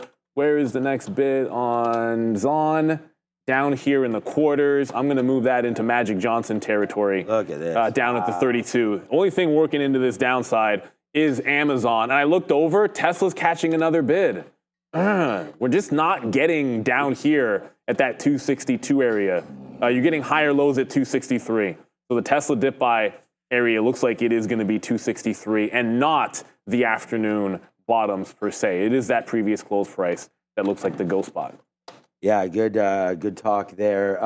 Almost 2 now for Meta, as we just covered some at 533.30. Good fill, but we're waiting for lower, man. 532.50 is where I'm sitting at right here into this sort of pre-market level. Let's see if we get that. We almost did, right? One little crack lower, and we should have it. Obviously, it's $1 in the money on Amazon, as Neil was talking about that. So we like that stock, that's for sure here today. To the short side, it was one of the top ideas that we had listed down here. So good little level. Doesn't mean it's going to be great, but I'm still looking for a little bit lower. That touch rate there at 40 is enough for me. So I'm going to put a bid at 50, see if we can't cover that Amazon trade, as I think it's the right thing to do. So let's do that. We've already saw a level from yesterday. This is where we put on the biggest trade in Amazon for me anyways, that I've ever had on was yesterday right here. And there it is right there. Spin it right there. That is your $1.30 winner there on Amazon. And by the way, if you're joining me early, I posted this trade right when we had it in. So I put this trade up on a sticky note on my Twitter there at 8:40 that we were short Amazon. So there it is right there, $200.80 out, $199.50. For that one. We'll wait to see if we can make some money on this Meta. As look, man, it just bounced again. Look at this market retracing back upside. Man, did we ever, you know what, on Apple? That was an absolutely awesome trade down there that we gave up. Like, unbelievable when it breaks that. But good trade, needless to say, for Apple, but bad out. So there it goes. 232.50 now for Apple. Wow. I like that. That might be a short there for Apple. Wow, Apple. Yeah. That is one heck of a reversal. I see some people talking about Tesla. I'm going to get there in a quick little second, but we got back into QuantumScape. Why? Because it touched off 650. So we waited for 650. It just bounced 57s. I got 64s and 65s in there, and it just bounced to 68. I got VWAP at 7 is the next target, and then we try to hold for a VWAP break on QuantumScape. It does have a bit of a short float, as everybody knows, so do want to respect that. If it wants to go, you want to hold on to some for the dream. So there's Tesla. By the time I decided I wanted to get the higher low off 263, you can see what's already happening here. It wants to break the high. So with patience, VWAP is going to be 265. And we're just going to have to wait for a little VWAP action. Tesla is strong like a bull. It's a completely insane stock at this moment. So QS, it was a new trade action that we have in here. About to get VWAP, which is at 7. I just looked at it. I'm like, VWAP's at 7. You should just be selling 96s. So I just took some out at 96. We'll ring the register there, but it needs to break 740. If we break 740, the next play is into 8, which is big, big on the daily. That is the next big level on the daily chart, is going to be that $8 level on QuantumScape. So if it gets to that price, I'm always trying to get out at levels like that and then make a secondary play if it can break out on the daily. Here comes Amazon retesting the Bezos sell zone, which is what I'm calling it, that $200 level. So every time it breaks 200, I'm looking for a failure over the $200 level and then play back in to said downside. AMD still calming itself down, but Tesla has no chill, none whatsoever. Just took out 268. Be patient. Next available dip buy in Tesla. Next available dip. It'll tell you what to do if we're trending up. I mean, bang on Amazon there. I mean, we have the top pretty much and the bottom there, like that 199.50. Let's have a quick look at that if that comes into play again. And in a move that, where's Randy? I need another coffee ASAP. This is a short. I thought I was putting a bid on Amazon. Instead, I put a bid on Apple. We just shorted this thing at 232.05 on Apple. That's 80 cents in the money right now. And I got out for flat because I made a mistake. And that's going to happen all the time. Not enough. It doesn't happen that much to me, but it does happen. And it happens all the time to traders. And this is just another example. We nailed that call, but unfortunately we don't have it. I just want to show that to everybody because that is something that just did happen right there to me. But we're now $2 though. We don't have to worry. What's up, Ozan? Right there. There comes the cow coming through on Meta. And it is now officially your $2 winner right here. The first one of the day. We'll see if we can get it back in a little bit more here and make a little bit of cash. It needs to fall down. We need to get filled first. But if you take that bid, you get it. And there it is right there. So that's your trade so far. Good little move there anyways on Meta back down into the downside. So yeah, man, things are going well over here. That Apple trade really burns me up because we did have that there. So yeah, let's cancel everything here on Apple. and then just wait. That's crazy. We just had $1.50 or $1.30 there, and we pushed the wrong key. All right, let's go. But by the way, it's now $3, Neil, in the money for Meta. $1, $2, $3 now for you guys on Meta. So that was a good one. Yeah, a good one over there on Meta. Sometimes you got to be patient. I've had that happen. Sometimes you go to switch to level 2. You don't hit that. There's a million ways it can happen to you, but all you can do is move on to the next trade, which is what you have to do. Short memory like a closer in baseball. The reload, first available dip on Tesla, and it does not even get anywhere near VWAP. It tags at 267. It's making another push to the high of the day. So we'll take another shot at the next available dip. I did get a reload in Amazon here, right at VWAP in that $200 level, as it continues to show that same trend. So right underneath that 200, we're taking the Bezos short. I'm back in a Palantir after it made this huge wick bottom. We had the long off 28, it broke 28, but then it reestablished 28.20 with a vengeance. So you had a big time reversal here on Palantir. If we get above VWAP, I think this one has a chance to go. But remember, the market is weak here today. Tesla's strong, market overall weak. I still want something in the chip space to the short side. You showed me Micron. Intel rejected 35 with abundance. So this at VWAP, I was looking Intel 35.40 short. It rejected 35. A lower high in here, right at VWAP, would make some sense. So I'll look for a pop, fail at VWAP for a potential short here in Intel. Looks like it's setting up as well. All right. Yeah. So we just have Meta short. That's $3. We sort of talked about that. I don't want to beat that one up too much. Microsoft, I mean, we're still in it. If this market falls, let's hold Meta, because we've already crushed it. Like Amazon was already pretty much picture perfect.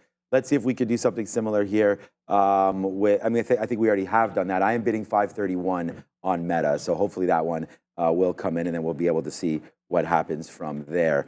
But yeah, Microsoft, look, stocks just don't go down, do they? Microsoft bounces off 461, 462, bounces up almost $1 right now. So if you are looking for potentially something, okay, come on. Where are we bidding? We're bidding right here, right now, baby. That's actually us at 11. Can we get the fill on Meta? I don't know as we sit there and hold it up. But did we get it? No, we did not. Oh, we just missed that. No. We were holding that bid.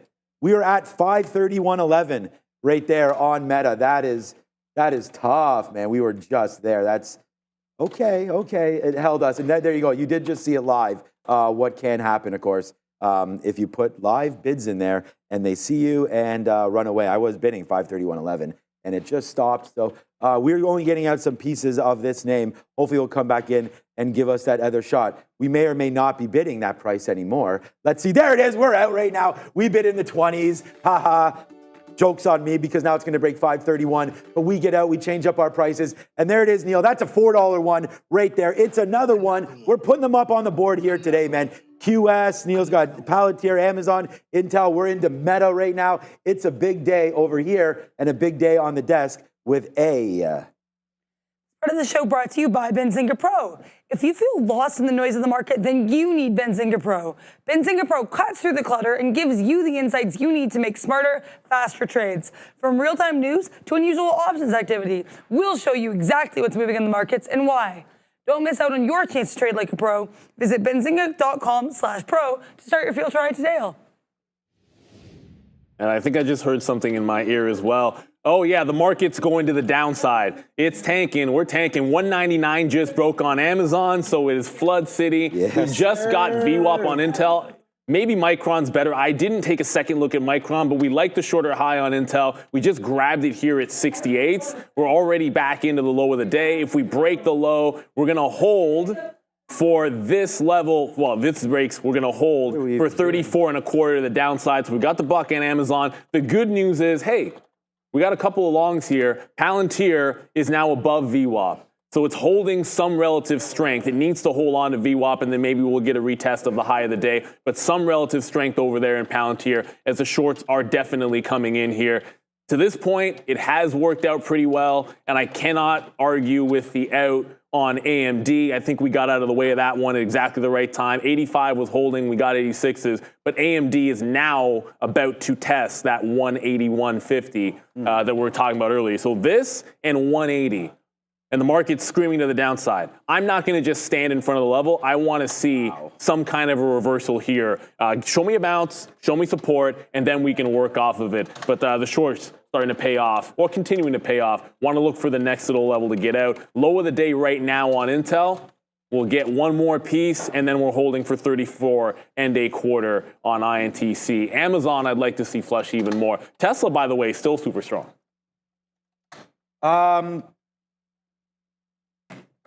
Wow, what is happening? We're $6 now on Meta, $6. And by the way, hey man, we're back right now again. We just took 50 cents on AMD to the long side. There goes AMD. We're long at 181.50. Neil talked about that one. We talked about that in the pre-market, baby. This was our number one name on the sticky note, man. We talked about 181.50. So there it is. Huge out, huge trade. Now 70 cents in the money. DJ, give it to him.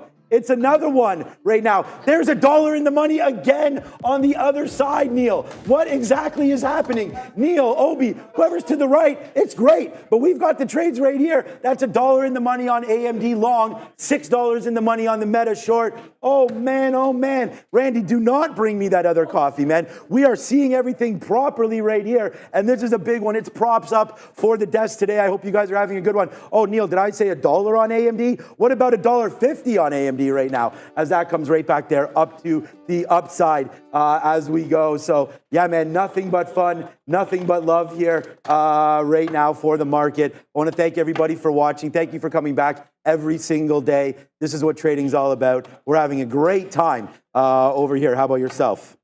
Everybody's having a fantastic time. I hear the boys in the back. They're not loud and rambunctious as always, but I know it's going to be a good one here today. We don't really have anything that's failing on the desk, I don't think, but the market is.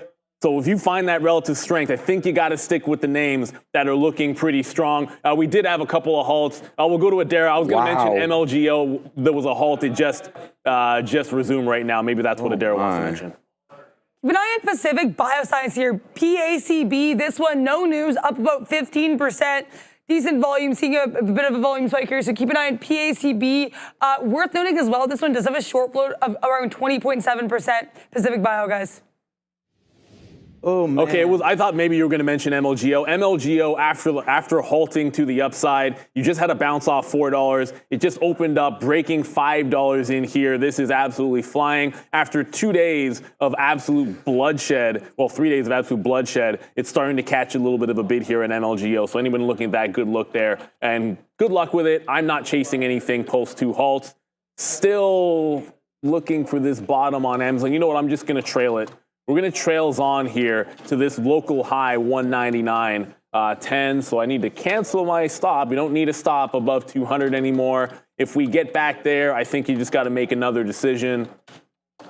If you get back to the 200, is it an automatic short again? I don't know. That would be a heck of a recovery on Amazon. And then Intel, this just broke the low of the day. We didn't have the first short on Intel because I was waiting for a little bit higher, but now breaking afternoon support and looking for this 34.25 into the downside. That'd be a couple of percentage points for Intel to the downside if it gets there. It's down 1% now, which is 1% more than what the NASDAQ is down. So clearly this is a weak name. QuantumScape, we're still in that long. We did scalp some out of this, but it cannot seem to break this trend.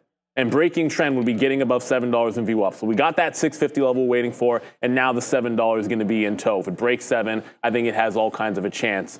But it's Tesla that is the strong one here today. No questions asked. Tesla about to take 270. Boom.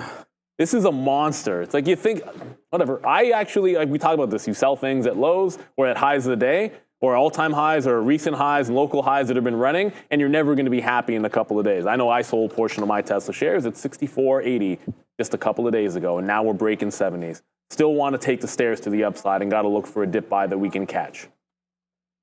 Oh, man. Yeah, just so everybody, we're all on the same page here. This has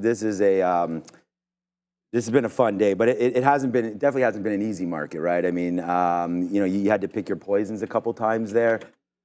Oh man, we just need to catch our breath here a little bit because we are still $1.50 in the money on this trade, and I just tweeted it out on the sticky note. I mean, there's more to come on this sticky note, but honestly, guys, we talked about it being our #1 trade was AMD, and then we reviewed it and we gave you guys this 181.50 level.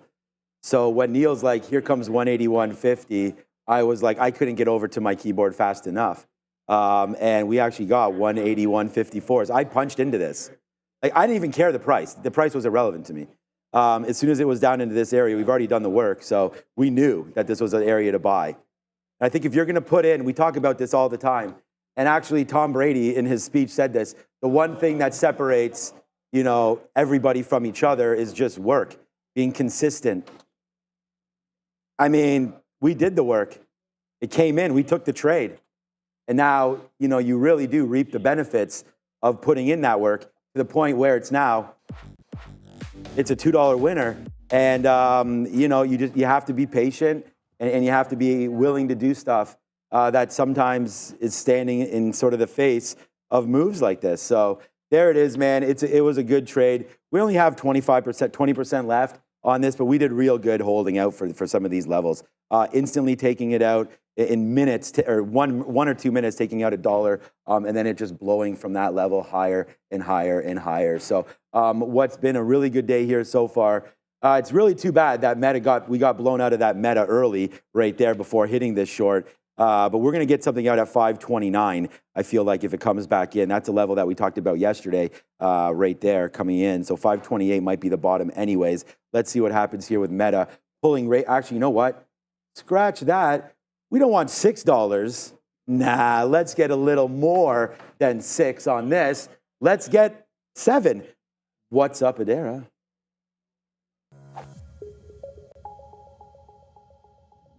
Lots moving around today. What's been a very eventful morning, both for stocks and for economic data. We did get a whole bunch of data this morning, most of it coming in below expectations. CPI year over year, 3% versus the estimate of 3.1%. Core CPI CPI month over month actually coming in negative 0.1 versus the estimate of 0.1. So nice move down here for the CPI across the board. We also got job claims a little bit lower than expected here as well. Bit of Fed speak coming later in the afternoon, but no other economic data prints coming later in the day. Quite a few stocks to talk about here. AMD on watch, slightly down to the day, but this one is of note. We had their acquisition of Silo AI announced yesterday, getting some price target increases after the fact from Roth, MKM, and Wells Fargo. We also have JD and all these Chinese ADRs really strong here. We have China cracking down on short selling, so good look here for JD, Alibaba, a lot of these other Chinese ADR names. Last but not least, we have the real start of the new earnings season tomorrow morning with bank earnings, but we have Delta Airlines here reporting their Q2 2024 earnings. EPS miss, sales beat, and then projecting lower than expected earnings per share here for the next quarter, so they're down about 8%, guys. Yeah, not a good look for Delta, but the Chinese ADR is absolutely running. You can go, look, I've seen the story on the gap up in Alibaba enough times to want that dip buy, but it just didn't. It was just straight shot to the upside for Alibaba and a lot of those Chinese ADRs. Amazon just broke back up through the 199 level, so we'll wait for VWAP. Maybe it'll be 200 again. There's always a chance that you could get a press back into this 200 level or VWAP to short some lower highs. So we'll try to keep it clean as it's been so far this morning. QuantumScape is going to the upside. We do not want to lick a gift horse in the mouth with this, but it just broke that VWAP. So we got the 650 dip buy. If it fails 740, then I'm getting out back through it. So $8 is a big level. I think if it's going to make that press, a consolidation here where it just could not seem to do much of anything at that 740 level the first time. If it cannot break it a second time, we'll jump out on any kind of a failure. It's exactly the kind of stock that can fall $1 in a matter of seconds and go into some kind of a halt. But it is still Tesla that's going to be a runner. As much as I can say, it's been a pretty consistent morning. The only thing that's also consistent is not getting any of the dip buys in Tesla. Every time I've gone for it, I've kind of missed it by that much, to quote Maxwell Smart. And it's 270 levels coming in here. If we can pull back, next available dip seems like it's going to be now. The previous high was in here, 268 to 269. I think this is the area that I would look for the trend continuation on TL. TSLA. Super strong name. It's the strongest name in the market right now that it is in the Chinese ADR. Randy coming through right here, right now for us. Again, there it is right now. Tangerine randomness. Yeah, Tangerine Randy is his new name now. Good level there to respect on AMD. And ho-hum, guys, we'll just take $1.80 on that trade. No, sorry, $1.80. So right there, let's just do it just because it's fun. Right there, we will hit a couple winners there for you again on AMD, and what a big day it's been. Obviously here as we continue to go. So, all right. We're at the highest spot we've been at all day, so that's worthy of a sip. All right, so there it is. All right, good trade there. Meta, we've been screwing this one up pretty good. It just keeps on bouncing off 529 here. So why don't we just take it out, then we'll have $6 and we'll see what happens on that one. I mean, I still think Meta could break lower maybe, but... Ooh, man, what if we do break lower? What exactly are we dealing with here? I'm going to cancel this Meta, man. I want to get greedy on this. So let's do that. Let's get exactly that. Let's get greedy now on Meta. If we break below this 528 level, what exactly, I guess it's really 526, 527, then what happens? So great short there for Meta. And again, we just tried to find something that was relatively weak. We keep talking about Amazon. We had a great trade up there at $200.70. We did get it out when we thought that was the bottom. Maybe now that's potentially the top. But what a good bottom that was at 198.50. So let's have a quick look at that. Still $5 in the money on the other side on Meta. We'll look. We'll look. We got out of the way on Apple today. It's too bad, man, because we had this Apple short at 232, and it went all the way down to 230 change. Wow, it bounces off 230. Wow, there's been so many missed opportunities, but I just wanted to say, we talked about this. It's about 50-50 green traders to red traders on the floor, and that's amazing.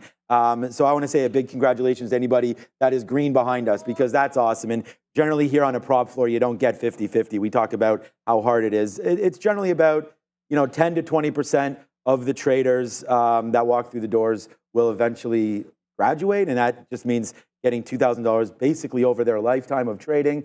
And that's, now we're $7 in the money right now on Meta. So you want to talk about graduation? This could be a graduation trade right here for those that wanted to do that. But there it is right now. Look at this move, Neil, man. This is now $7. This might take a while. 5, 6, $7 in the money. Mr. Mendoza, Mr. Adam DeLuz, everybody that's here right now. Thank you for the continued support. We just said what may or may not happen here if this breaks, and it looks like we don't have to worry about May. It is breaking to the low side right now, 528, really getting cracked out here on Meta. We like the stock up here, so let's see if it can continue to make a move down. I said up here, but of course it's down here for Meta right now.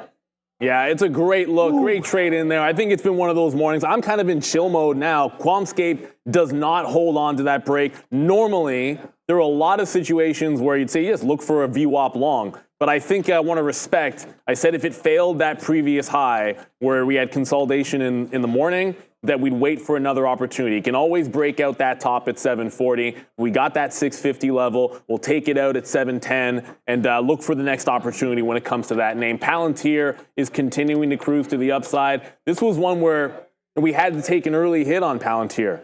We had it dipped into 28.20, then we had it in front of 28. That didn't work. But we bought it higher. It was a huge wick. We're able to grab it at that 28.20. Now it's holding on to VWAP. So I still want to find a place, if it can break this downtrend, to add to this back into the high of the day. Not yet. I would like to see it hold VWAP first, and then maybe you can get that push into 28.70. But for now, we just reloaded it in front of 18s. I got 18s and then a little bit there in the 20s as well. So a little bit of a press here on Palantir. It's 20 cents in the money. If we get up to that 50-60 zone, that's a good place to get out and still hunt for that Tesla dip buy. I think patience is going to be the name of the game today. A little bit more patient this morning is going to end up working out. But here comes 270 downside. The market is weak. At some point, if the market continues down, Tesla's pulling back into VWAP. I know it's a strong stock, but the market is trend down. And usually it's going to drag a few things in here with it. And if you're going to try to reload, Intel, VWAP, try to keep it simple. First short was VWAP. Second look will be short back into VWAP one more time in here. It already broke the low of the day. Now we'll look for that second opportunity. We're technically third, but we only had it once. We only took $2 on AMD, but now it's $3 in the money. And by the way, $9 almost here on our friend Meta. So, yeah, man, who's joining me at the beach? What's up, Adara? A lot of these names with more significant short floats running around today. We had PACB earlier, Unity with about an 8% short float moving around. We also have Wayfair W. This one's on the NYSE up about 5.5%. Not seeing any news on this, but a 16.9% short float. So keep an eye on anything with a decent short float here. They all seem to be moving around this morning, guys. Decent short float, you say, huh? Not Carvana. We talked about, yeah, what is Carvana doing, by the way? It's pulling back. Oh, pulling. Carvana's got a monster double top on the daily that if it squeezes through here, 137.5, it's up 0.7%. I shouldn't have said anything bad about Carvana, but it has a 137.5 level, and if it can take that out, it looks nasty, but it's already rejected underneath. That's the only reason I'm throwing any shade on Carvana at this point. But, breakouts have to break levels to go. Amazon, I wasn't really thinking dip buy, but when you pull it up, there can be the Bezos short, but there's also been support down here at the 198, 197.5 zone on Amazon. That does look pretty good. Alibaba, hey, we like the long today, but we don't have it. So, is what it is. Alibaba now $79 up at the top here is the high of the day. I'm not chasing it. To me, the dip was into here. There was no dip buy. We couldn't really play off 76 because it didn't get anywhere near. Just didn't get anywhere near the level that we wanted here on AMD. And Tesla still doesn't want VWAP. So this is going to be the next one. I keep saying I want Tesla, and Tesla's going to get to VWAP. Tesla's going to get to VWAP. Tesla just dipped in to 269 and it held 270. Might have to take a quick little pot shot at this if it can hold that 70 level in a consolidation phase here. It's only 10:20. Still plenty of time in this morning. Forget about today. Plenty of time in this morning. Would like to see Palantir hold up a little better over VWAP, but that's still holding about 15 pennies in the money. It was 20 a second ago. But Tesla in this 270, if it gives it up, I think we see VWAP. If it holds one more time, might play it into this 271. Has to hold, though, and it's not. All right, if you guys have anything else to talk about, let me know, because this is now $9. Meta is at 526. We are short at 535 right now. So we actually did the work, and we talked about this. Look what we could do. This is at a spot right now. This is decent area to potentially get this out. This has been a big, huge move for Meta, man. We've gotten $10 before. We've gotten $20 before. That's why we're here, man. We're here to make trades. We're here to make money, and that's what it is. And try to explain to you guys, what we're doing, what we're looking at, and to be honest with you, this Meta, we identified this as being weak early, and the fact that it's now it's $9 in the money as it goes lower here through 526. So good trading here, and it just continues to get even better as this day. What kind of a trade is this, anyways, right now? As it just continues to go, just bouncing there off 525, 526. I'm debating getting this out. But the thing is, the market could still fall in quite a bit as well.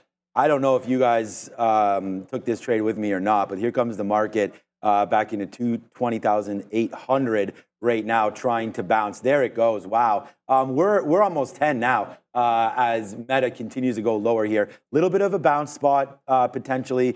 We could get out if it breaks back above 526, but this has been the trade of the month, I would say, so far probably, and it's going to just hopefully continue for us. But you got to get out at some point. So the 1 minute chart, I don't really see anything on here. If we use 527 maybe as an out, 527.60 potentially, but there it is, man. Now we're more than $9, approaching that $10 spot now.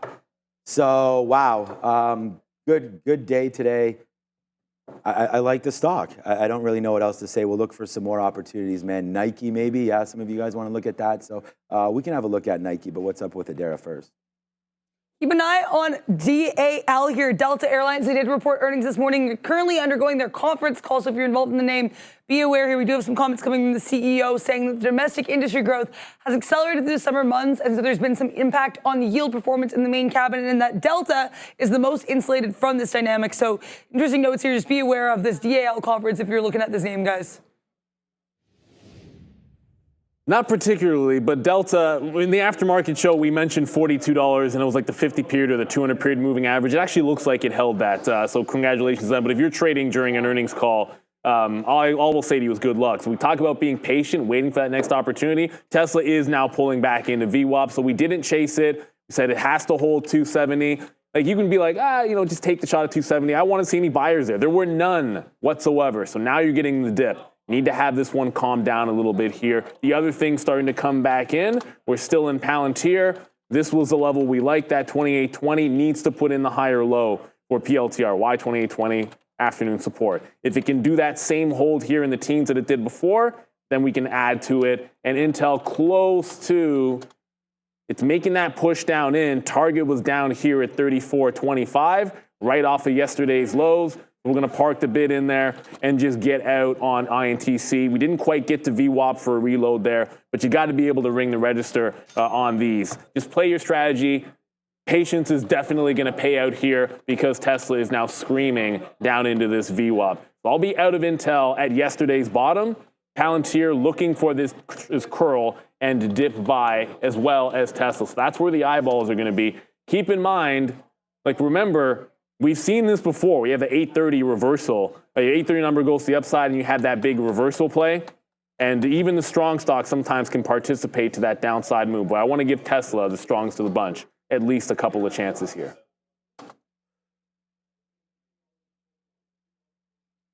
We're $11 now in the money on this one as the plane crash continues here for Meta. Like I said, we're going to, what about 526? I was thinking about getting this out if it breaks back above 526. My stop for this is $1, if this went $1 against me. So right now, yeah, we'll put this in. Let's go 526.01. If that breaks, we'll get out. We'll put $10 in our pocket and run away from it. So, so far so good here on this trade. All right, you guys, let's look at Nike. We've already done, it's only 10:15 here. And we talked about sort of the kind of month and stuff that we're having. We read yesterday, but a great month. We came back really refreshed. Good little look there yesterday. Some of you were talking about that possible bottom there for Nike yesterday. Good look if you did that. As this comes in again. Look at what we're doing on AMD, by the way, today. We had that bottom for $2. And now it's all the way back into these levels again as the market's really getting kicked in the face here. And we talked about that with Apple earlier. Remember, I was like, hey, man, Apple up here seems like it's getting a little bit overheated. I don't want to sell if this thing's down 3%, but that might be what it gets to right now. Now we're at, oh, my God, we can't do it. We'll just hit the slap. I'm not going to put $11 clubs on there right now, but there it goes. To the downside is Meta, and there goes Apple as well. I cannot believe we had that short. It just came back up. What am I sleeping here? But there it is right now, $11 for Meta and still going. Good job there on Nike, if anybody has that. You guys want to find some trades on Tesla? Is that higher? Yeah, Nike's ripping right now really nicely. You guys want to try to find some trades on Tesla? We could definitely have a look there as well. But AMD's bouncing back into that area one more time. So I don't think we could probably reload somewhere down here at 180, 150. That's kind of the next look right here for me. Would be 180, 150 there on AMD. And then Apple, maybe a dip buy in at 230 now. Oh, man, I'm still shook on that keystroke error, but that's okay. 230, we just got a wick down below into that. So you can go long off that little wick. That just happened, a couple of them right there, 229.90 if you think this is exhausted. But I don't know, man. The market's only down 0.8. We could get a heck of a lot lower than this. Yeah, the ES is only down 0.17. Oh, man. The NASDAQ is far outpacing the ES.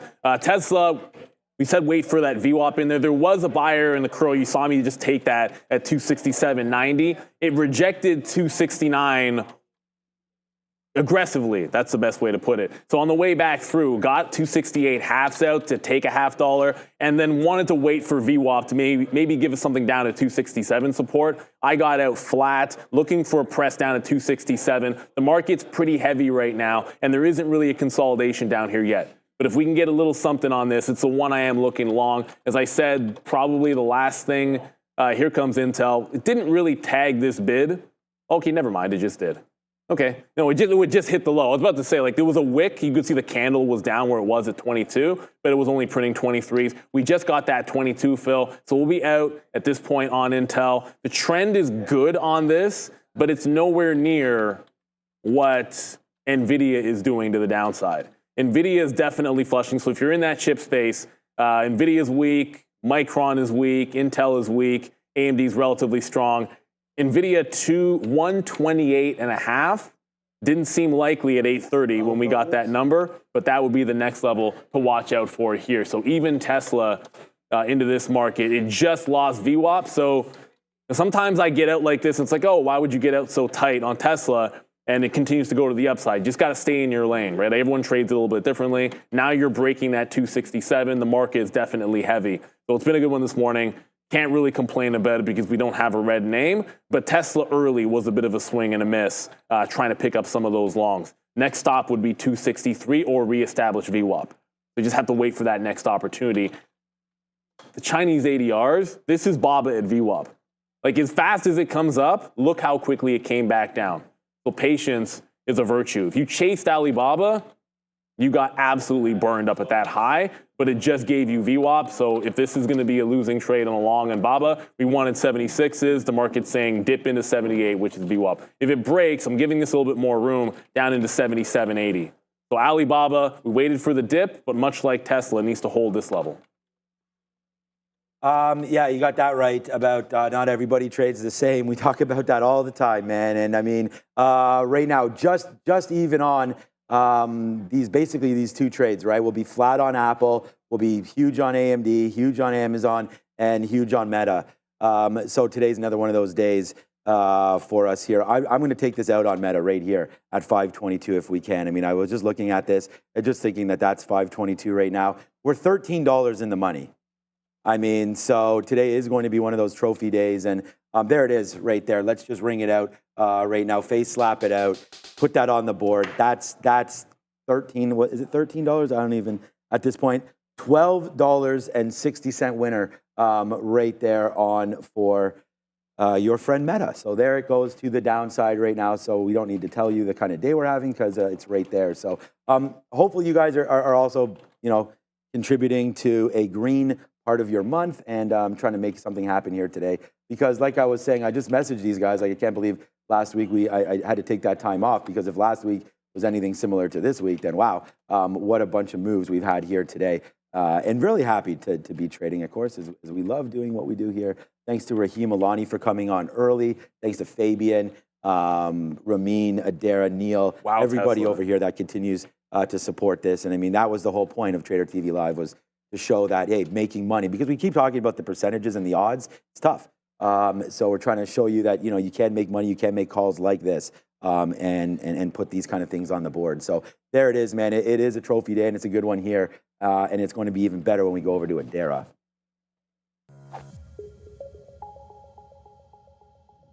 Certainly a fantastic day for these small caps. The IWM here up almost 3% for the Russell 2000. Great move here, that 207 bounce for the Russell. So good luck for these small caps. Lots of news moving today. We had MLGO, BNED, Barnes & Noble trying to get a move again this year. So a lot of repeat runners, including SoundHound, SOUN. This one falling down a little bit here, still about 15% yesterday, announcing this launched its in-vehicle voice assistant with ChatGPT across the Stellantis brands. So good luck for SOUN with this short float of just under 21%.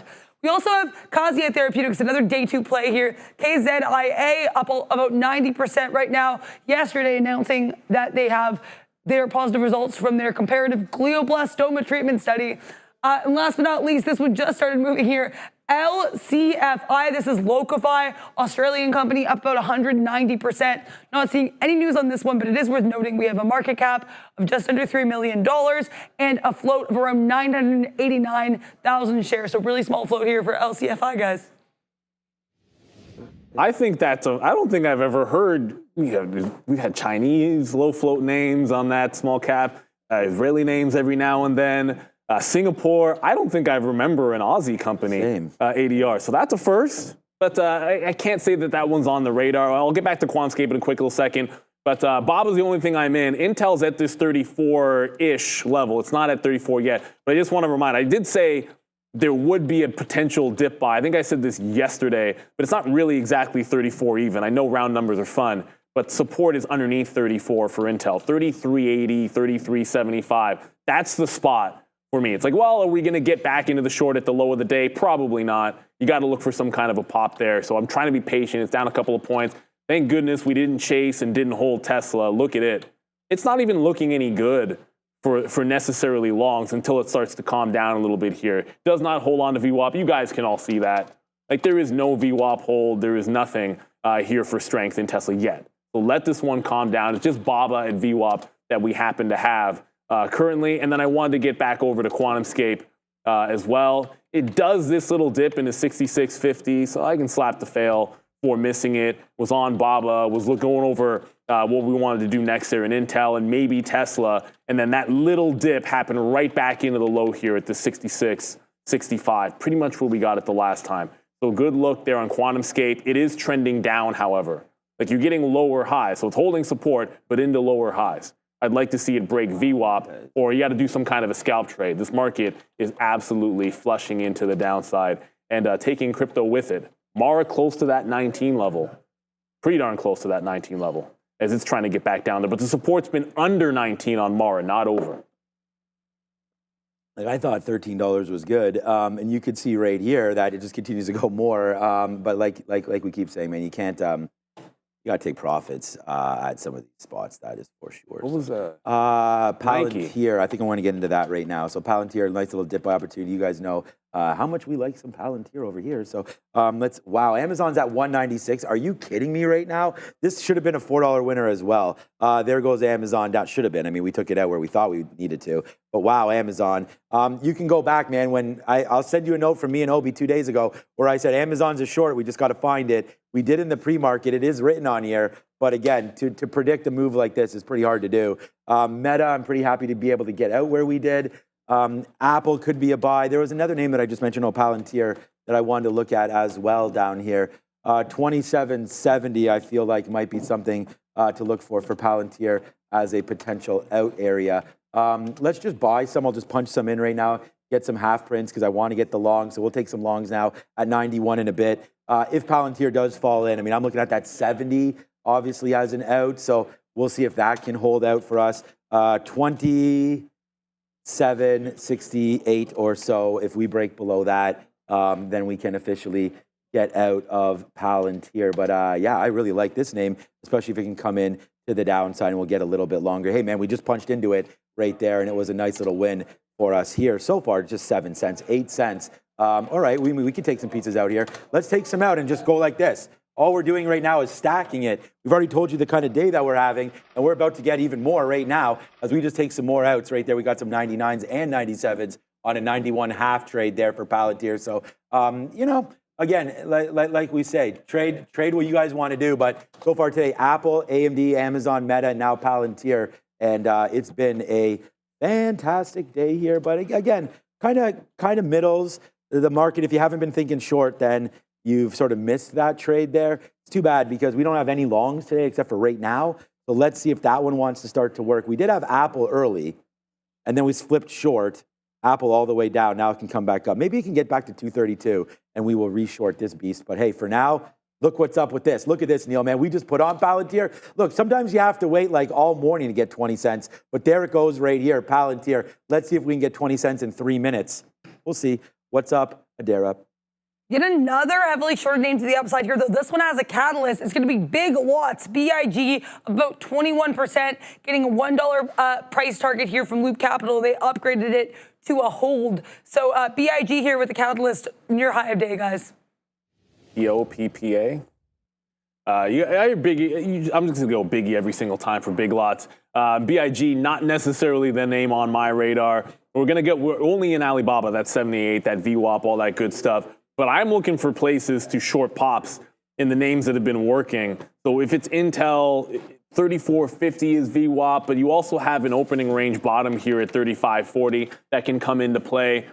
We like Tesla a little bit. And for anybody that was like, yeah, that Amazon bottom where there was support, nope, not at all. That 197 level, and this is sort of the thing, like everyone, like for myself, when I see the market this week, if it comes into a level like that, there's no hiccup.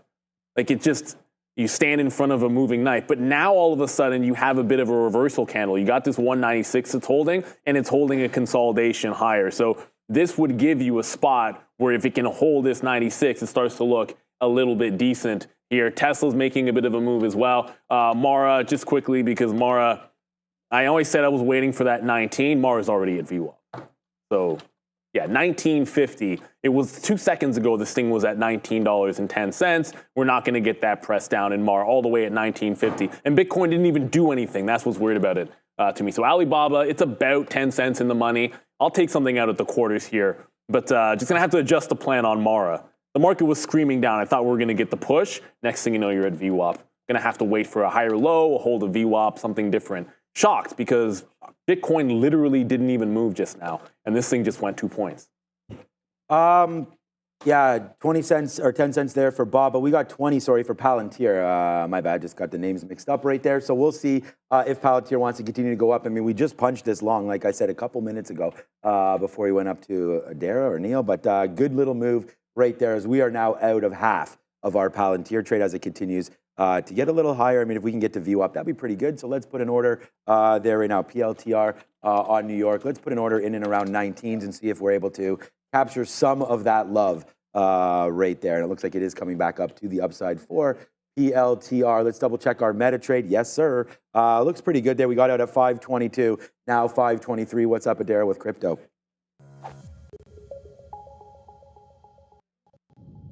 A story we did talk about earlier today, but one of the main stories in crypto right now is going to be that 10-for-1 stock split for MicroStrategy. This is the largest corporate holder of Bitcoin. It's also interesting. They apparently have pulled back about 34% from their all-time high, just under $2,000, which of course came in March when we had that new high for BTC. So we'll have to see how this manifests for MicroStrategies, but be aware, much like Broadcom, NVIDIA, Chipotle, a lot of these names we've had with these splits, MicroStrategy could be a bit more accessible for day trading when that split hits. In August, in terms of Bitcoin itself here, we are continuing to have this range between 54,000 and 58,000, putting in our second topping tail candle in a row here, failing to get above the 60,000 level on the daily chart. Other crypto names to watch out for here. We've got Ethereum hanging on to that 3,100 level, a little bit stronger here than BTC on the day. BNB also holding up quite nicely at about 1.5%. Some mixed performance here for some of these other names. Solana and Avalanche both to the downside. We have Ripple here up about 3%. Cardano up about 4.5%. Tron up about 3%. So mixed performance here, but a little bit of weakness here in BTC. It's that pivotal 58,000 level, guys. Right. I hear Tron, it's Kron. Yeah. Every time I hear I Kron. thought I heard Tron. I really thought I did there. The world's richest man. Look at this trade. And that's who he is. Alex Karp? Tron. No, Tron. Oh, okay, I did it. Remember Hot Hand of the Dice Yeah, game? of course. I was playing around. I know you already. Yeah, so I mean, Tron may buy, some KFC shares. You can get some Yum Brands going on right there if you get some chicken dinner winners. Yeah, right there. Yeah, the reparations. But there it is, a nice move up for Palantir, man. We just took that out at VWAP. I mean, what else are we supposed to do? Bottom to VWAP? Let's go, man. That is that trade for us again here today. So that goes right into, I can't take the smile off my face, but so far so good. I mean, Meta, I was worried that we didn't have the right out, but I guess we did when all is said and done here. If you're going to look to see what Meta's doing right now, it looks like a good spot for us to get that out. So good job so far there on Meta, as it has retraced back a little bit on that name. So watch out here. Meta getting a little spicy, but yeah, you'd had to be there for that out. So if you were there, that's great. But a little bit of a tough area there for Meta down at 520. I definitely was not favoring the long. So I'm okay with what we did there. Would have liked to have maybe gone long at 520. But again, the reason why we got out of that Meta $13 winner was we came right into this top again. And, it looks like 520 we could have used as an area, but it's tough when you have the winners and all of a sudden, they blast right back up. Like, I'd be mad here. I'd be more upset if I didn't get out at 522 and lose this $2 back than I was giving it up and losing $2 down, right? So we didn't lose anything, but giving that extra $2 up on the downside. If it turned out to be $13 on Meta. Yeah, that's it. Yeah, just paltry. 13 right there. So that was a good one there as Sharif comes back here. Getting ready for, I'm guessing it's more of the same. Elliot. There's some waves happening today, and there's waves in the market, that is for sure. And we're putting them on blast here today with Amazon. I mean, by the way, Sharif, Amazon in the pre-market, we were short there at $200.70. It went to $196. So that was a huge move there. Possible good bottom as Mr. Bezos. I don't really see too many huge candles in here. So I think we have to wait for $200 again to look for sell side when he comes back to the party, looking to get rid of some more shares. And just That's the problem with Amazon. 9% of ownership there of this $1 trillion company. Like, it's a lot of weak stocks. Like, I'd think, oh, pull back into VWAP. But the problem with Amazon short is, no, like, it's the, well, I'll get to Alibaba in a second. It's not necessarily a problem.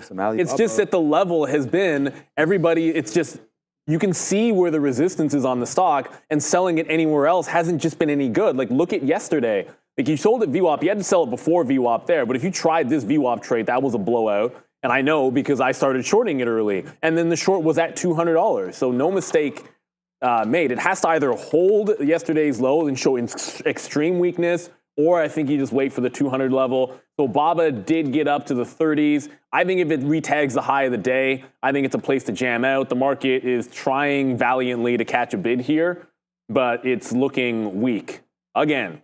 So the rollover is continuing as we bounce maybe like 20 points there, or 30 points on the NASDAQ, something in that range, and you're right back in retesting the lows. I can go ahead and cancel VWAP in there for Intel. This might be a case where you start looking at previous support levels for resistance at bottoms. We're not nearly at that 3380 level for Intel. I would like to get one more shot in it. There are some small cap names worth watching, but the eyeballs for me are going to be still on QuantumScape. If it can hold on to VWAP here, maybe give me another crack at that $6.50 level. It's only 10:30, still so much to go here. I know that KZIA turning up their good look, Trader Ben, but QuantumScape and its short float, that Volkswagen news, the fact that it's holding on to 650. If you weren't watching the morning, like, why do we like 650? Kind of a double top resistance level here on the daily chart. So if it pulls back into it, you got to look somewhere. You get your wick bottom. It shows you the low at 650, and then you can go long after into the 710 level. So higher lows on QS. I don't think this one is done. Robert Arnold, Rigetti's going again? Oh, no. I thought this thing was done. I thought it's not over. No, it's not. Oh, you lied to me, Robert Arnold. You lied to me. Rigetti is, it's literally at $1.10 and not moving. People have no. I was excited for this. No, it is what it is. Like, it was a runner yesterday in the afternoon show, but it's right back to the bottom. It's just not doing anything. Unfortunately, I wish it was, but it's not, guys. Sorry. Rigetti made me look. Good one there. Okay, so we'll keep looking. Now we are almost out. We have out about 75% of our Palantir as it came up to the upside right there. I was still thinking about this AMD. I mean, we came down to 180, 150, and we didn't reload it there, and that was a mistake. That's when, you know, the sky was falling, apparently. So we have to watch out for that trade again here on AMD if it does come in, because the sky may fall again here as we just failed off of 20,700. I can't believe we're saying 20,700. I mean, we were just saying 16 and 18,000 there on the NASDAQ, and now it's right used all to be the a way better up. short form way. Guys, you might want to cash out some of these longs here. I mean, some of these trades have been quite amazing if you are swinging anything such the like. News on something, Dara? A little bit more of just a general market update here. Keep an eye on the S&P 500 and the market in general. You have JP Morgan moving their rate cut call from November 2024 to September 2024. So JP Morgan thinking these rate cuts could come sooner than expected. So be aware of the overall market here with this kind of dovish, I guess, outlook from JP Morgan, guys. No, I was going to say, if I had actually gotten the dip buy in ARM in my personal account, I promise you I'd be selling this level. 100% I'd be selling this level, because if ARM loses this 180, like this consolidation breakdown on the daily in ARM, if it loses this 180 area, it's like 178 or something. If you zoom in closer, I think you could be back at 150 right quick. And that's, I mean, ARM has been ridiculous, so that's actually not even that big of a move, but last time I checked, 20% can be significant. But it has a hammer bottom in here that I think you almost want to respect. And the reason I say respect it, something looks oddly similar. 178 bottom here, and then a huge reversal. Same wick, higher low. That's why I'm a little reluctant for the short here. But yeah, if I had it on the daily, I'd be thinking pretty cautious with this one. Still want to see if I almost put in SQ. It's not Square that I'm interested in. It is QuantumScape. So Now, sometimes you make that mistake, but it's pretty easy to know which one. You're getting a test of VWAP. It's still lower highs. Want to see it hold, or we're waiting for 650. Got to wait for that next trade. And that next trade looks like it could be this. BABA chilling out at 78.35 or so. So now it's about 30 cents in the money. Still think it's going to run into trouble at that high today. Chinese ADRs, you start to get close to lunchtime. I'm thinking the move might be done. So if it sees that high of the day, I'm just going to take it out. And that is 78.84. So Quantscape's trying to do its thing.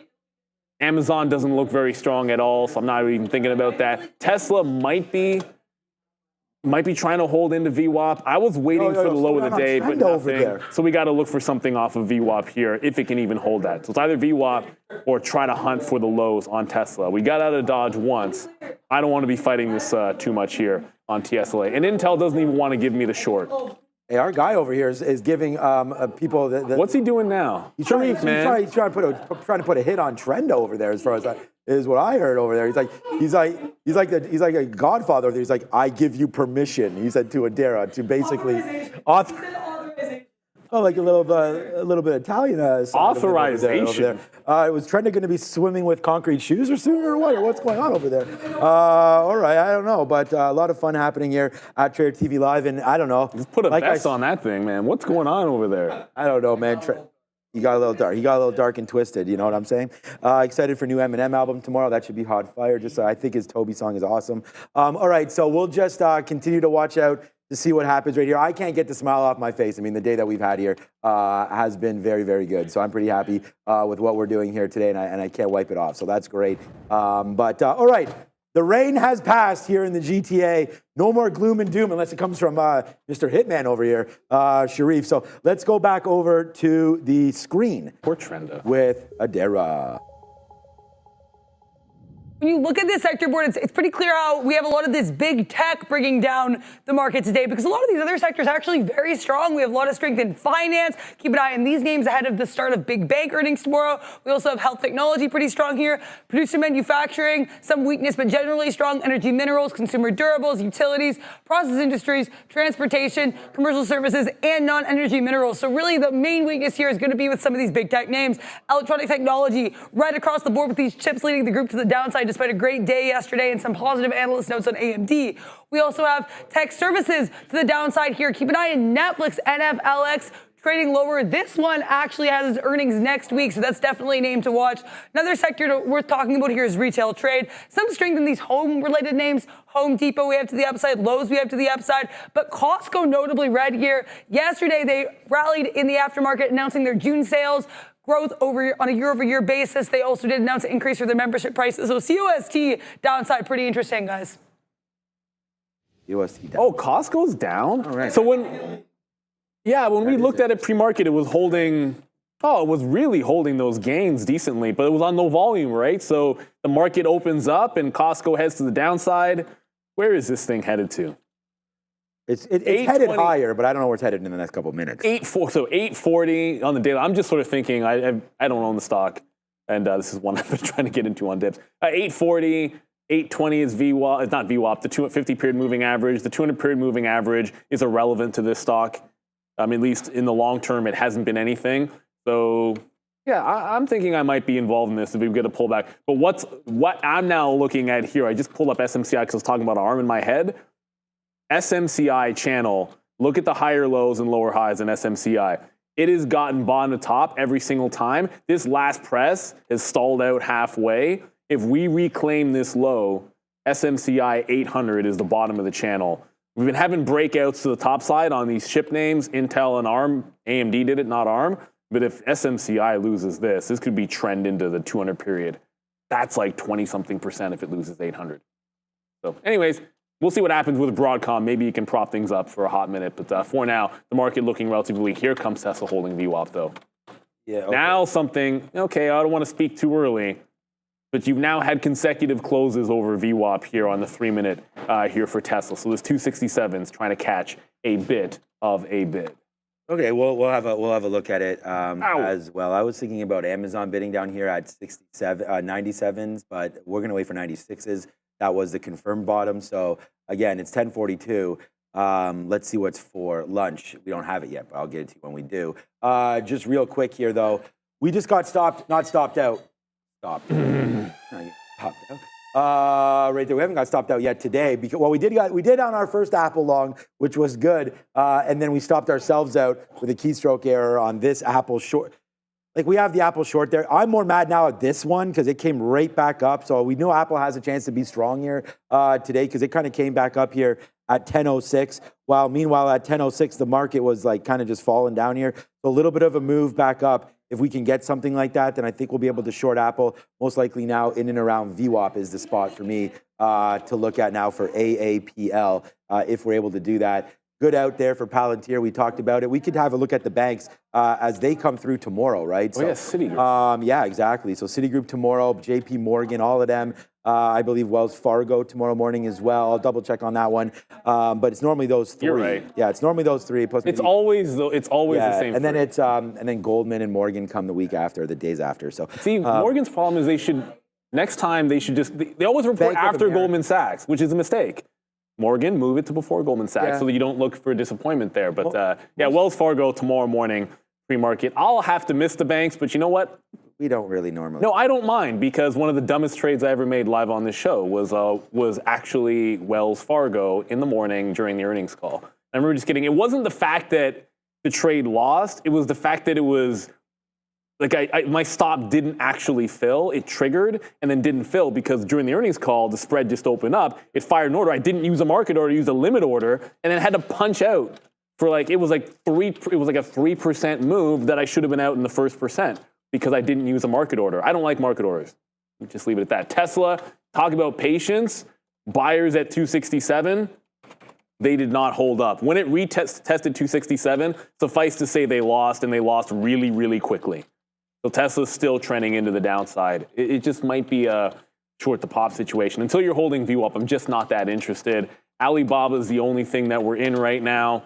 And it doesn't, it's not doing much because it's later on in the session, like we said, you start slowly moving on these Chinese ADRs. Intel is just flushing in here. There just hasn't been another pop. You kind of have to take what it gives you with Intel. VWAP is nice, and it's a nice line on the chart, but if you don't actually get a pushback into that level, you can't rejoin the trend at all. So you guys let me know what else you guys are looking at here. If there's any names that are moving, I have my eyeballs on QS still, and it just can't hold on to VWAP in here, so no entry for me yet. We got to try to get particular about it.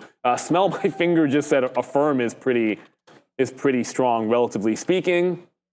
Yeah, with a tag like that, a name like that in the chat, we'll pull it up. It's up 5% and it's holding VWAP. So you're not lying.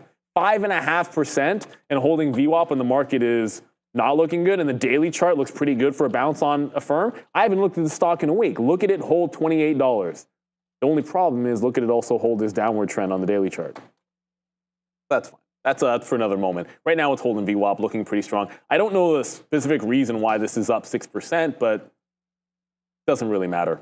Strong is strong. It doesn't matter. It doesn't matter what you. Yo, I did that to my wife. Well, first of all, my neighbor, who has their son is on my daughter's baseball team. They live around the corner, so obviously Aaron's good friends with them. They had their birthday party. It was wrestling themed. Nice. I didn't want to bury the lead, so my daughter got introduced to a bunch of wrestling characters. Boom. But she didn't know The Rock. And I was like, you have to know The Rock because she's a big fan of Moana and Maui, played by The Rock. So I introduced her to the It Doesn't Matter. Number 2 coming. And then I pulled out on my wife in front of her. She died laughing. Rebecca wasn't very, she didn't think it was very funny.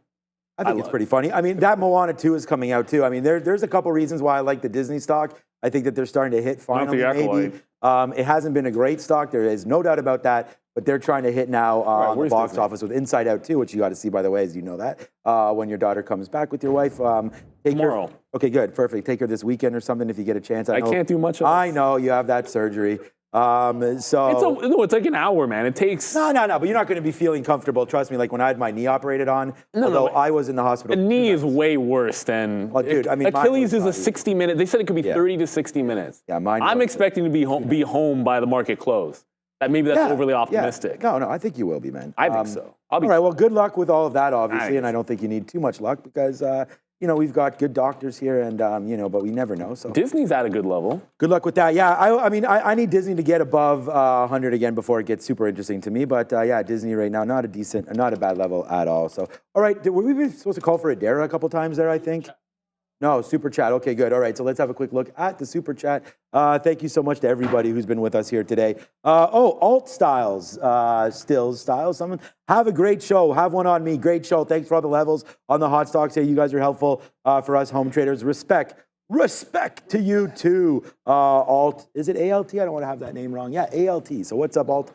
Thank you so much. Yeah, hopefully you're not holding too many altcoins lately, but that's been a good trade. Depends on where you got them. That's what, yeah, exactly. Depends on Been where a you good got trade. 'em. Yeah, I pretend everything. You know, I guess that's true of everything in this market. Yeah. You know, it's like Apple's been a great trade, but not if you're long at 230.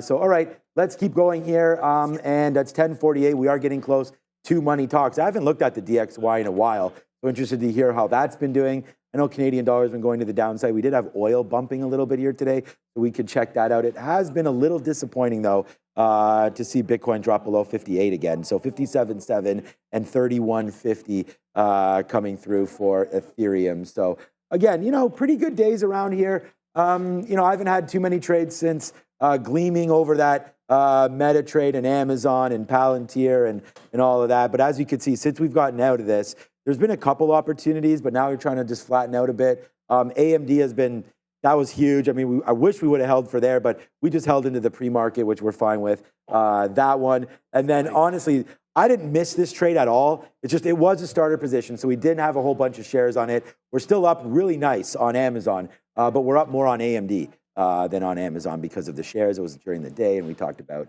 how we trade intraday versus pre-market. So, okay, now we're ready. Apparently for money. So let's go over to the big desk with Adara and find out what exactly is happening in some of those Forex markets. Doesn't always happen, but today we actually have the DXY and the market moving in tandem, both to the downside. DXY pretty decisively so here, falling from around that 105 area to bouncing off 104s. This 104 area, if we break below, could be pivotal. Definitely came as support in late May, and we've seen a couple bounces off that, couple points of resistance against this as well. So this 104, certainly an area I'm watching out for on this daily chart for the DXY. And of course, we had this fall after we got weaker than expected CPI numbers here. CPI month over month actually coming in negative 0.1% versus positive 0.1% expected, and the prior number of 0%. So this is a notable number here for the CPI on the month over month basis. June CPI on a year over year basis also lower than expected. 3% versus 3.1%. Then we had jobless claims. These came in lower than the 236,000 estimate, and the prior number of 239,000 coming in at 222,000 for this week. So DXY certainly on watch here. We have some Fed speak later, 11:15. We're going to get Fed's Bostic, so in less than half an hour. Then at 1 p.m. we get Fed's Musalam. And of course, tomorrow we do have some PPI print, so more inflation data as we head into the rest of the week. Worth noting as well here, GM on watch, not doing too much, but we did find out earlier today they're receiving a $500 million from the energy department for investing in these retooling this Lansing auto plant to build some EVs. Now this came out a couple minutes ago. The GM is going to be investing $900 million total dollars to retool this Lansing auto plant for the building of EVs. So some EV related news for GM. Not reacting too much on it, guys. Oh, that's Flint, Michigan. Flint is Michigan I State. I was thinking about East Lansing is the Wolverines. Yeah. No, I was thinking about that water. What's I like water. the guy that came to Canada? He does the documentaries. What the Bowling for Columbine guy? Michael Moore. Yeah, You know he what did the. I couldn't get Michael Myers out of my head. I was like, Michael Myers, but no, Michael Moore. Yeah, so I was just going to say that, Halloween. We're chopping up this market, though, today. Michael Myers ain't got nothing on us for that. But Watch Sleepaway Camp yet? no, well, come on, man. You just told me about that yesterday. I gotta get over there and watch that. We did have our game, of course, got rained out yesterday. That was Yeah, they closed everything down yesterday.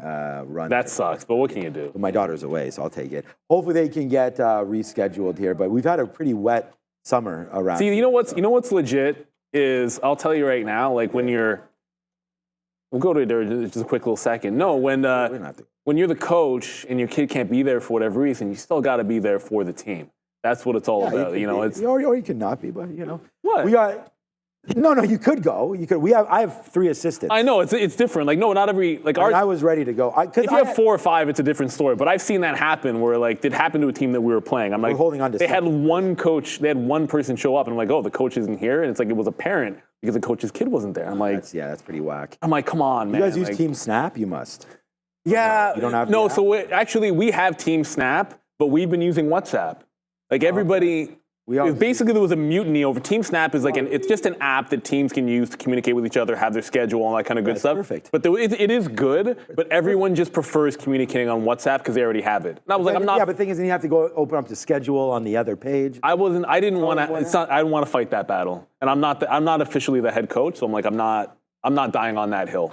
If you guys want to use WhatsApp, that's fine. I'm not going to fight it. I love them. Yeah. We were You get AI built in, you know. It is good. It's a very good app. My men's league team uses Team Snap. But were we supposed to go to the desk? Okay. To the desk I'm just going to make a random guess here. No, I think it's for random, isn't it? Oh, it is. Okay, to the desk.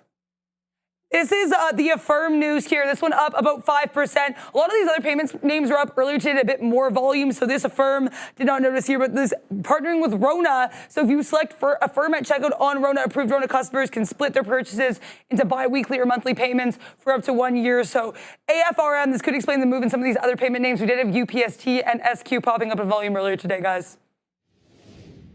So unless something is changed, Rona is only in Canada, right? So I'm not certain that it's up 5%. I'm not as bullish as I was 2 seconds ago. I know it's relatively strong, but I don't think that's as big news. I'm not really thinking long on Affirm. I might look for a rollover on this as well. Alibaba just got to the high of the day, so we take that one out. We don't get 76. It would have been great if you got it, and we weren't thinking 77 dip buy. So the first available play was along at 78 when the stock just started screaming. So we're out of it. We'll ring the old register. No positions on at this point, and no longer want the Affirm anyways. So we're just going to have to find somewhere to join the short, back in Intel, maybe. That's what we'll try to do at lunch. Like, where can we get back into this trade? 34 a quarter, possibly. If it breaks down any further, it gets into the support level that I like, which is 33.75. Might be looking for a long. We got Cephas saying Rivian could go bonkers long. I'm looking for opportunities here. Rivian's trying to break out. Rivian. Oh, yes, we can, 17. Rivian. Oh, yes, we can. Yes, we can. Yes, we can, Rivian. There you go. Double bottom, triple top, market weak, Rivian hot. Yeah, this could be something here on Rivian. Let's go. I like Rivian in here. It's trying to fill in that gap from the Volkswagen news. VWAP, dip. I'll take a shot at a 17 break, but I really prefer dip buys at lunchtime. Yeah, for sure. AMD is coming back in. I'm still holding out for that. Here's Meta, by the way. Again, could have shorted it. We've been looking at the 50-period moving average as short indicators, so that definitely is something. I was hoping to short the market, actually, if we came back up in here to 20,700. So although we only have 3 or 4 minutes left in the trading day, in our trading day, the day's still over, not even close. We have Elliott Wave Theory we have coming up with Sharif and Adara. That should be a lot of fun again today, as that's a great show to watch, especially if you're looking for some education and trading. I mean, both our traders over there on that side will do the lesson, put on some trades, and have a good time. So we'll wait for that over your lunchtime hours. So do not leave us because it's about to get even better. So that's what we're doing now. We'll wait to see if there's anything hot coming through. I mean, as far as economic numbers concerned, we had that CPI today, and what a move it was until it wasn't. And we had sort of indicated that why was it moving back? Remember, I was doing this work for you guys in the pre-market. I was like, look, we went back, we touched VWAP, we came back in. We were doing all of this, right? And then all of a sudden, it really started to collapse almost immediately off open. So we have to be very, very careful with potentially here a move that could extend even further. So this could be a NASDAQ 2% day. It could even be worse than that. I mean, you get the good news. The rate cut is here. Almost, right? We almost had 3%. There's a 25% chance of 3 points coming off, 3 rate cuts, right? So 75 basis points, but whether or not that happens now, I don't know. And is the market just reacting to this? If it is, it should be going the other way, is my understanding. But right now, nice downside move in the market. If you believe there's rate cuts coming, I don't know. I mean, does that signal weakness in the market because they're cutting, or the economy because they're cutting rates? Look, you can play this either way. For me, I think you might want to pick up some of these names here on a move down today, especially if you do believe in rate cuts. Because the minute they start cutting, man, I really think this market does have another leg up, but we talked about many targets on the street for the S&P. We're in and around 56 to 5,700, and that's right where we are right now. So maybe they're getting some sell side here because we've hit some of those levels, but at the same time, man, NASDAQ being down 1.35, I don't think any of us thought this dramatic once we saw that inflation number. So again, you know, the market has a funny way of humbling everybody and making sure that you're pretty much always wrong until you're right. So that's why you got to take out some profits sometimes when you see them there and, you know, let your winners run a little bit, but at the same time, take something off the top because no matter how you think, the market can flip it on its head a little bit. And I think that's what's happened here today, getting a lot of those sort of anxious hands now out. So we'll see what winds up happening here. Is there more downside? I believe yes. Yeah, there's been 0 green candles on the NASDAQ on a 15-minute basis. Okay, not the entire morning, but more or less. I mean, come on. Like, there is this one. You had the economic number. We got to the upside. There was this little tiny one right in here where you tried to get to the upside. Everything else has been red. Of course, I say that as I get into QuantumScape long, but I mean, QuantumScape, in theory, a low float squeeze type of name, shouldn't care. I say this every single day. At some point, it shouldn't care too much what the market is doing, but you do have to, if the market just completely tanks, I mean, this probably goes down as well. But I said if it held VWAP and showed strength over VWAP, we'd take the long. So here's the 690 level. We're only 1 for 2 on it. So if it doesn't work this third time, you know, we could end up down on it. But at the end of the day, QuantumScape, this one we liked. If it breaks 740, I think you can get to $8 here for QS. And Jay Kizzle, Rivian, I know it's 11 o'clock. I'm looking for a dip buy Rivian into VWAP, but I am taking a 17 break. I just like the dip buy much better. That's all. I'm already sitting on the bid just to get it started. I don't want to miss it if it gets to VWAP. But yeah, I am looking at that $17 break as well for Rivian. Hey, it's up 3% when the market stinks. If the market catches a bid, like, why wouldn't this start to go strong? Like, look at it in the afternoon yesterday. I can't believe that we had mentioned earlier that I was thinking about selling some in my personal account of Apple as it's down huge now, down to 226, down almost 3%. Remember I said, down bigly. Yeah, and I said, I even used 3% as a number, and I didn't think that was real. I was like, yeah, you're not going to sell Apple down 3%, you know, if it gets it's real. But right now, by the time I log out, I have to now sell it for 3% because it's down there, and I'm not going to do it. But anyways, there's Apple down 3%. So we kind of had a little bit of a inkling that was going to happen, but no confidence to actually sell it off the open. We waited for that and then keystroked out of that name. I'm never going to live that one down. All right. Unfortunately, I can delay as much as I can here, but there is no update on lunch. So. Oh, we didn't get it. Tesla down. Oh, by the way. Oh, we did not. We are not. No, do not say that. Slop, beautiful slop. Not more slop. Slop with a cherry on top. That's Dr. Seuss. Yeah, good one. It's I don't remember which Dr. Seuss book, but Slop, beautiful, wonderful Slop. We did not take AMD long. I just want to tell everybody it's down to 180. That could be a good long too. Yeah, 180. If you like that. Our Palantir just got reloaded down here. I did not realize I had this bid. We're still waiting for more. We're still waiting for this 70 to break. But Palantir right now in trouble. Let's wait for a lot lower on this name before we average in and then get out if it breaks 70. All right, it's 11:02 almost. That means we're a couple minutes late. For Neil, for me, Sean, for Ramin, who you're going to hear a lot of, I feel like, in this next couple hours. For and Trenda. Fabian, for Brendo, who's back there. For Adara at the desk. For Bears vs. Bulls. Thank you so much, Bears vs. Bulls. I'm doing this emoji a lot now, so we do that. Thank you so much to everybody for watching, no matter where you are. Me and this guy are back at 2. But for now, you got these two. See ya. And Trenda.